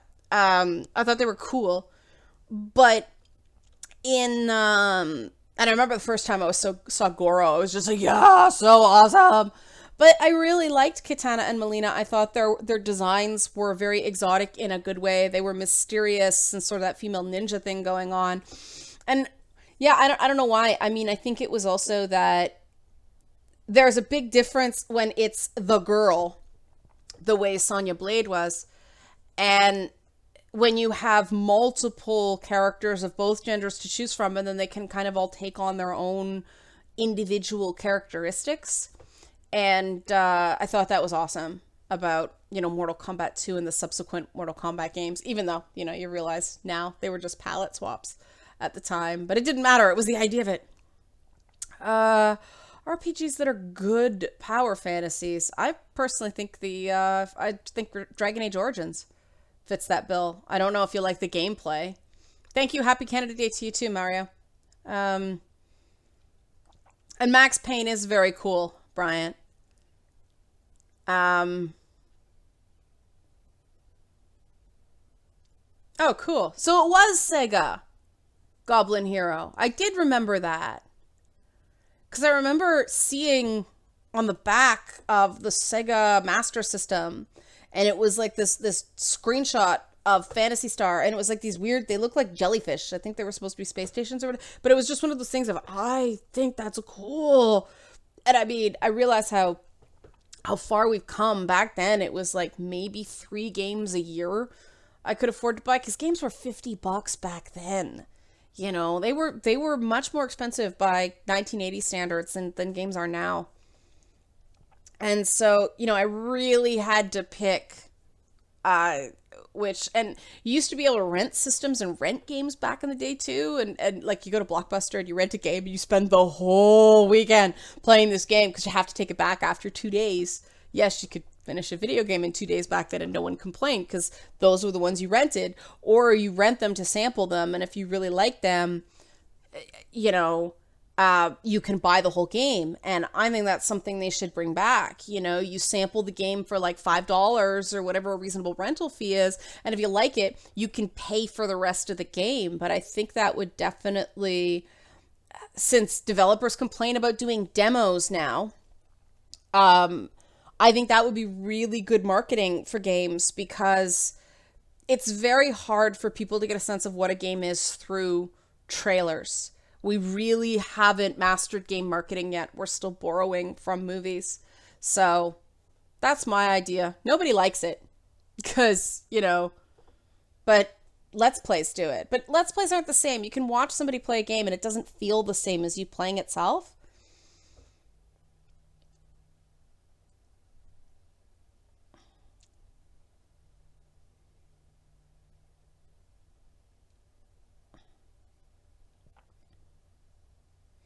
We don't care about your intent. It's just an excuse to put words into another's mouth. Shadow Fury. They claim it's death of the author. I struggled with this a lot in university because as a English major, you weren't allowed to include author intent. It was all close read. And then you go and you analyze the exact same book in a humanities course, and English looks down its nose on humanities. But the world the author was writing in, the fact that Lewis Carroll was a mathematician in his day job, you're allowed to use that in a humanities paper. You're not allowed to use that in an English paper. And so there is sort of a methodology, but even then Tropes versus Women uses that incorrectly because you're not supposed to deal with intent at all. You're just supposed to show what's there. So you're not supposed to say this is intended to. No, what does it accomplish? So even then it's kind of sloppy, but that's the quasi-academic justification for it. Thank you, John. That's very kind. I know, I can't believe I forgot about the T-Rex either. There's so much more in those games. There's so many OMG moments that I forgot about the T-Rex.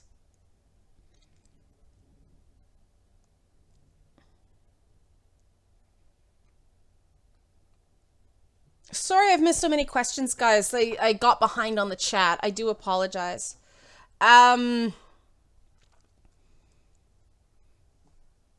Do I also believe Anita's story of having been a gamer all her life since she was 5 years old, even though she's on record saying otherwise?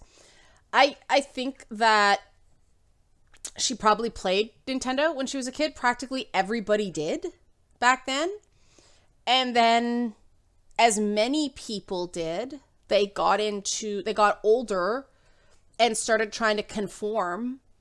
You get into high school. It was around grade 7 where I found girls started dropping video games because it wasn't cool. I wasn't terribly interested in being cool. I wanted to play King's Quest more. But I was playing video games right up until I had I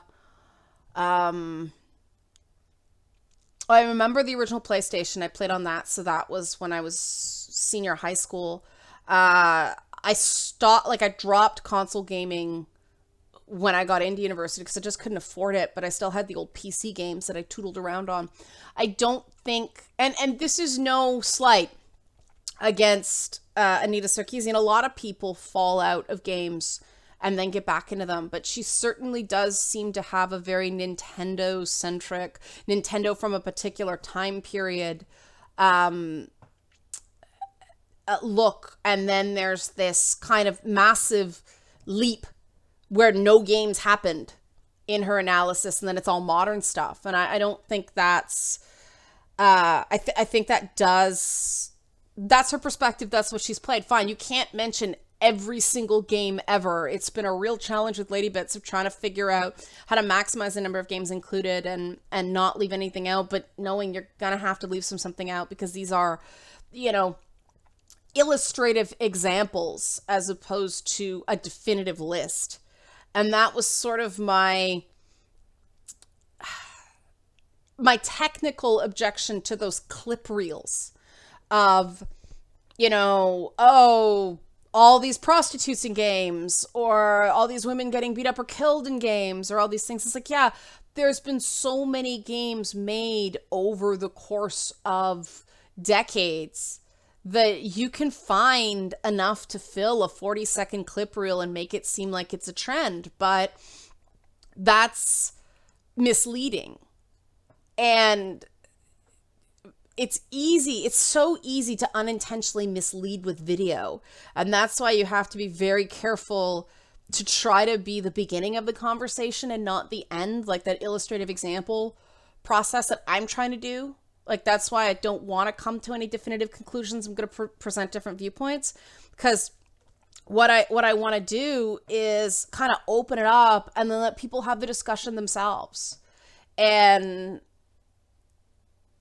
the feedback sessions have been really, really cool in that way, because people bring it. Like, everything's been very respectful, very thought out, passionate. The people involved, the people who are going to plunk down money to be a part of this, they love games. And that really comes through. And if I do my job right, that's going to come through in the program as well. And so I think Anita probably was playing video games when she was 5. She seems to be very attached to Nintendo. So that makes sense, right? People tend to be, your golden age system, as people call it. For me, it's the Atari and the old PC games, because I'm an old timer in gaming. I remember Pong when it was new. And we thought it was this newfangled thing that the video game, and you put it on the TV, and it was like this connector that you stuck onto screws, and it could fall off the back of your TV because no one wanted to tighten the screws. And then you actually had to use this A-B switch that, TV, to thing. And sometimes it would only work when it was on like channel 3. Like, that was my gaming before composite video inputs. I'm not kidding. So yeah, she played games as a kid and then stopped for a while and then came back into it. That's what I think it is. That was a long answer and a reason to do voices. Yeah, that's funny. Avrisatos.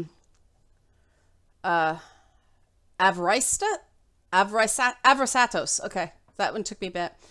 When Uncharted first came out, the industry nicknamed it Dude Raider. And people forget that now, but yeah, kind of funny. I am interested in the new Uncharted DLC. I think I'm actually going to like it better than Uncharted 4. I found Uncharted 4, it was a fine enough game. It was very pretty, but it was missing something for me. And I can't put my finger on what. It was just missing something for me.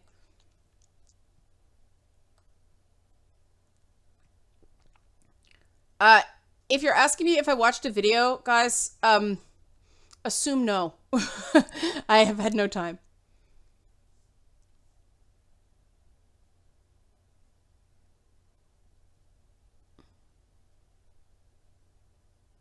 Oh, I'm Stefan. I'm pretty sure she's played GTA, at least played parts of GTA. Um, I don't think people who criticized Grand Theft Auto are entirely wrong. I think that they play the satire card, and interactive satire, man, that is tough. And what I'm still trying to figure out with GTA is, what about the controls? What about the interactive experience is satirical? Saints Row, I totally see it. But Grand Theft Auto is pretty much you're playing a crime movie. One of those 90s crime movies. And I'm fine with that.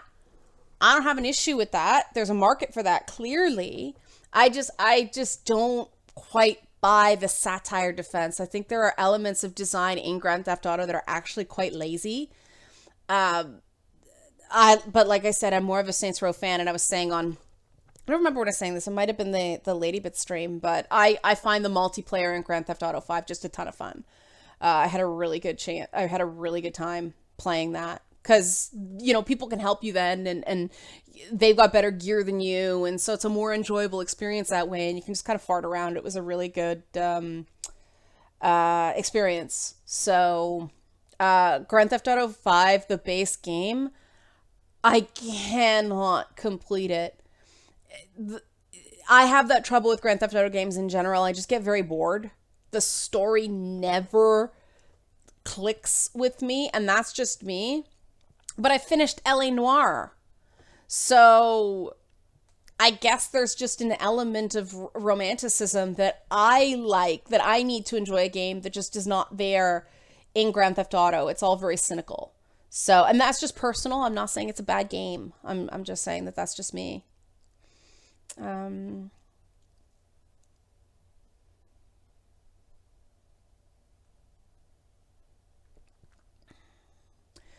do I also think Anita realizes that she puts out an interview saying it was never about games, it was all about social justice, that she puts her own motives into question?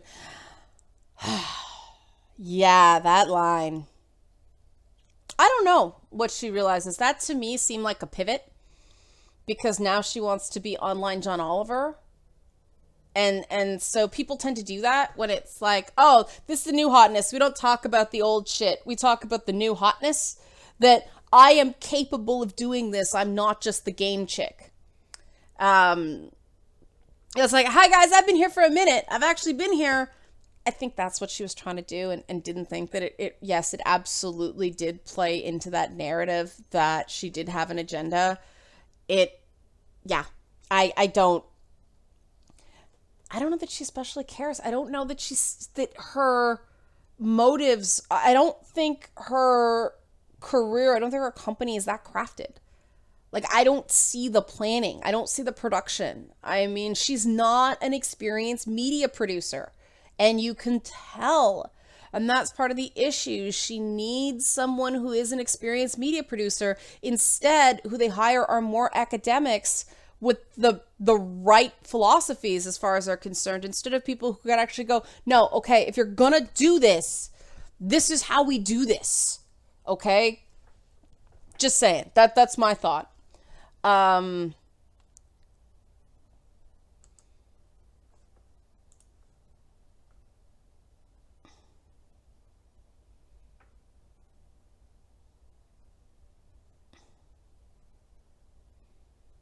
Have I considered making a subreddit or a Discord channel?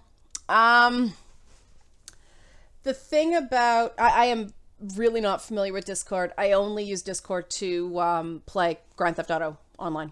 I just got it. I'm not very familiar with it. So no, I haven't considered it because it's new. A subreddit, I toy with that. My concern about Reddit is that people get accused. You'll remember back in Gamergate, I got accused of being on 4chan and being on Reddit and all that stuff under, identities and anonymous and causing trouble and stirring shit up and basically acting in committing bad acts sort of thing, being dishonest. And my attitude is, if I'm not on Reddit, if I'm not on 4chan ever, I do have a Something Awful account I haven't used in ages, full disclosure. If I'm not there, it's simple. No one can go and no one can find anything I've ever done except for the AMA. I did on Kotaku in Action. That is the only time I've ever posted on Reddit. I got into Reddit through a very bad experience. Games website I was writing for forced us to post our own stuff on our games or our gaming or something like that, which is, of course, in contravention of the Reddit rules. You're not supposed to just self-promote. You're supposed to participate. And I was kind of forced into doing it. I didn't want to. I knew it was wrong, but I got shadow banned right away. And so I just sort of was like, I'm not feeling Reddit. It was just a bad experience going in. And Reddit just seems to be the place for people to go and dump on people trying to do stuff. And that's fine. There are places for that. I just don't connect to, I don't like the whole upvote system, because I just find that people then try to appeal to what they think the audience is going to want, because that's going to get them upvotes. There's this, operant conditioning thing kind of going on. Oh, say this and you'll get rewarded. Say this and you'll get punished. And it leads to very echo chamber thinking.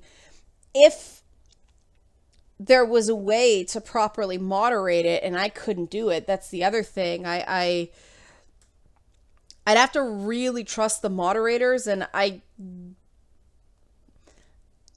don't know if there's anybody I'd trust enough to run it the way I would want it run. So hypothetically, I'd be open to the idea under the correct conditions. I'm not going to shut the door, but that's kind of my thoughts on it. And that's just strictly my opinion. If you like Reddit, that's awesome. Oh, and somebody else is talking about King's Quest 3. Yeah, that first 10 minutes was crazy. But what happened in King's Quest 3 for people who hadn't played is you're captive by this evil wizard and it's timed. So you have to come back every 10 minutes and stash all the stuff under your bed so he doesn't catch you with contraband. And then it's so cute because you collect these ingredients and you go down and make this magical cat cookie that turns him into a cat, speaking my language, right? But yeah, it's very hard. Really mixed response when that game first came out. Some people thought it was novel. But back then, the whole thing about those games is you had to have a group that played those games so you could work on it together. Because I remember, like, you get stuck on some things in King's Quest and somebody else had figured out, and then you kind of trade secrets and everything like that. And that was the fun of it. Because we didn't have the internet as it is now. It was very, very basic, you know, between universities at that time. So, yeah, that was part of it.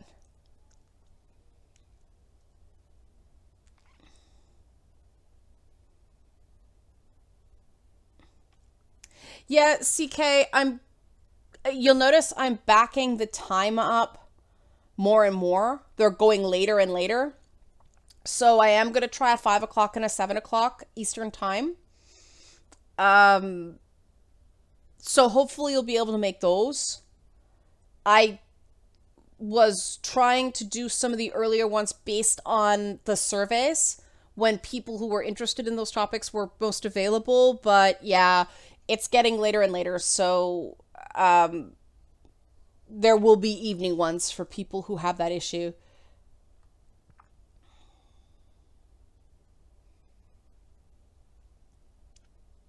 I learned to type on Text Adventures too, Nettles. We can talk about the Discord group, guys. I'm not shutting it down. Just, I don't know how to do it. So, yeah, if this is something we want to talk about through Patreon or something like that.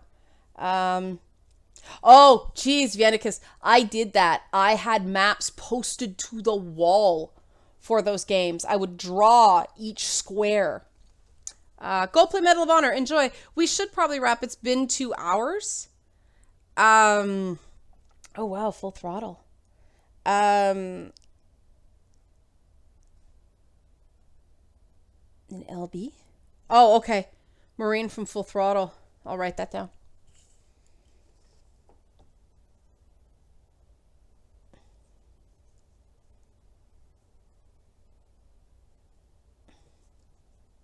Okay, I am zoning. Um, yeah, like I said earlier, I haven't had a chance to watch Sargon's video yet. People have said I mentioned and is positive, and that's awesome. I appreciate it. I have not had a chance. I've been trying to keep up with Lady Bits as well as doing a bunch of other stuff. Um, Friend of mine in law enforcement is doing a Kickstarter. He wants to recreate the car, Mad Max's car, and I was giving him a little bit of advice on Kickstarter. Um, it's gonna be a really cool car, but yeah. The King's Quest 6 also had really, really novel, and games of this time had it. You needed the instruction book to complete the game. It was a form of analog DRM, and it's all we ended up doing is when we ripped the game, we promote what here? The car. Yeah, okay, let me try to find it.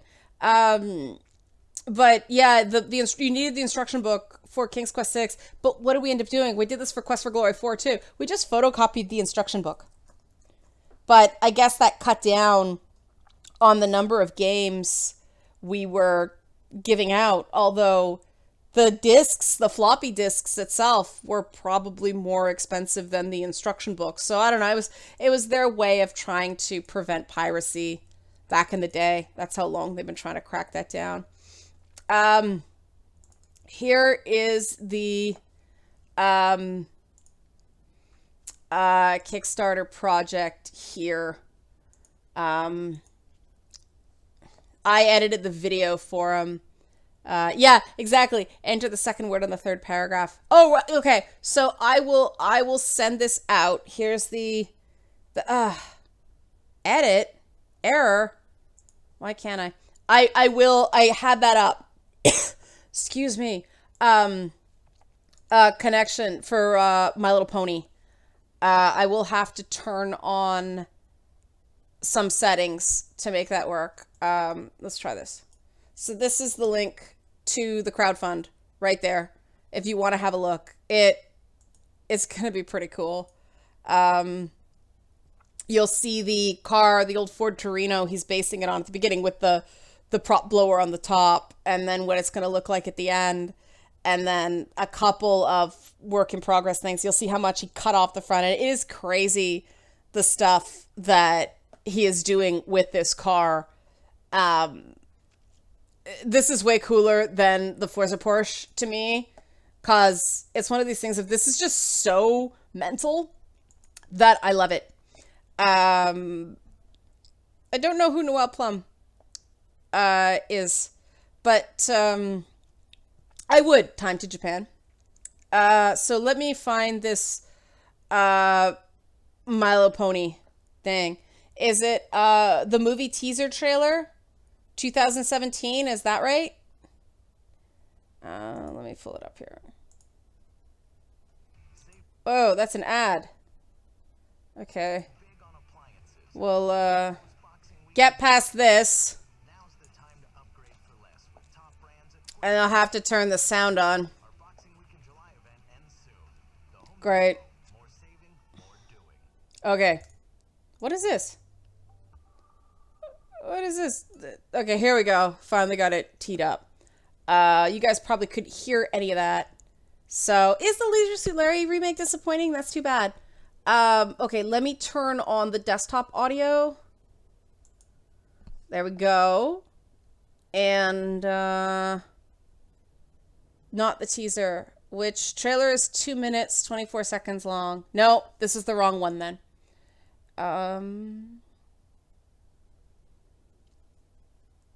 My Little Pony, the movie. Oh, here it is. Okay, official trailer. Here we go. Found it. Okay. Okay. I don't have my picture in a picture. Let me see if I can set this up. Scenes. Add. Pick. In. Pick. Okay. Sources. Add.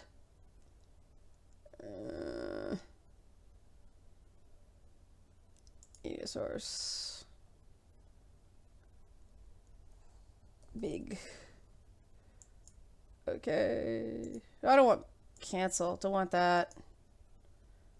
I always forget how to do this. Apologies. This is why I tend to do this stuff off air. Display capture. That's what I want. There we go. Okay. We have that.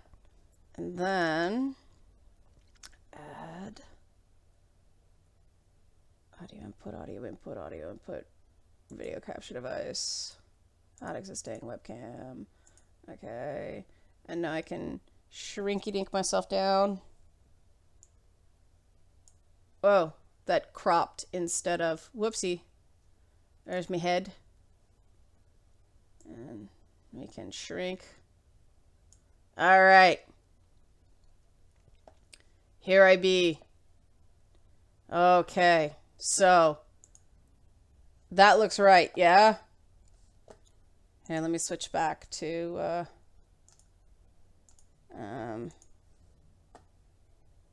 okay, so we ready to do this? We are gonna switch over and watch. All right, here we go. Pony. Oh wait, this is the wrong screen. Right, Pony. There we go. Desktop audio's on. No, it's, yes it is. Okay, so this should work. Pray for me.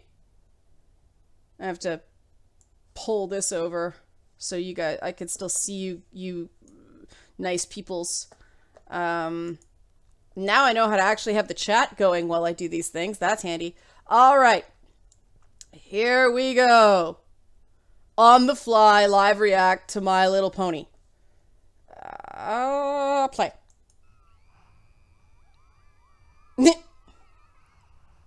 Shiny. All right. Awesome. I like that. Okay. I am not a Twilight Sparkle fan. Huh. Oh, that's cute. Friendship. Yeah. The purple-haired white unicorn was the one I had as a kid. Oh, that digital looks, I guess, deliberately kind of rough, but... Oh no, poor balloon animal! No! No! Meh, he's cool. Oh, sweet. That's a pretty cool villain design. Bad girl pony. Yeah.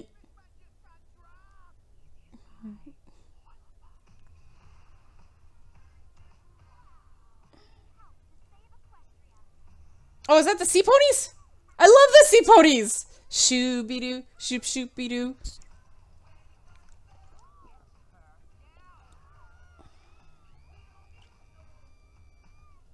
Okay, didn't they reuse that? Friend up!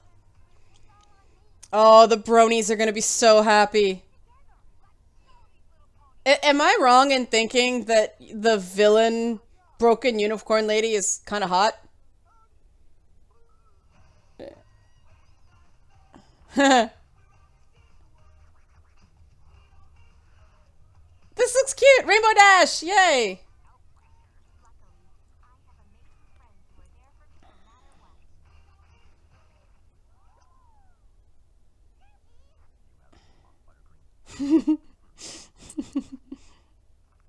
Whoa! Male horses. Cool. Oh, Liam Schreiber. Okay. See, oh, I get it. Okay, that's a cute cast. All right. That's pretty cool. That was pretty cool. Yeah. I like that. Yeah, Villain Unicorn is kind of hot. Like, that, I am not ashamed to admit that. And, yeah, I should have picked out Christian Chenoweth's voice. I don't know why I didn't catch that. Um, okay, there is an agreement that I missed the Shema Cat. I'm glad I'm not the only one. We're all sort of in solidarity that the bad girl broken unicorn thing pony, and I'm sure at the end, like, the broken thing is just because people were mean to her and that's why she's bad. She's not like bad. She's just kind of misunderstood. And the male ponies were kind of cool. Afro pony. I like the Sia pony with the hair. That was pretty cool. Yeah. Okay, so I did it. Thanks. And this is what happens in these live streams. I just do stuff that people want. It wasn't Cabbage Farts, Dead or Alive Extreme Volleyball, but it was fun. That's cool. But thanks, guys, for hanging out for this 2 hours. And I shall catch you next Friday. Don't know what the content's going to be next week. I really have to get some work done. And it's Canada Day, so happy 4th to Americans. Happy Canada Day for people here. It's a big Canada Day weekend. It's like a 150th. But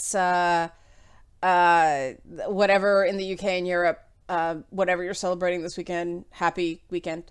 And you missed the cabbage references earlier. I called myself Base Cabbage. Vianticus. No, I don't do the shoe on head anymore. I got into trouble. I'll put a vitamin bottle on my head. A minion on head. Minion. Here. Minion. King Bob. King Bob and his eyes blink. This is getting weird. Oh, man. me eating a whole cabbage on stream, that would be like a very short stream, because then I would have to go poop my guts out. But King Bob is blinking, and this is really, really odd. Mic drop. All right, thanks guys.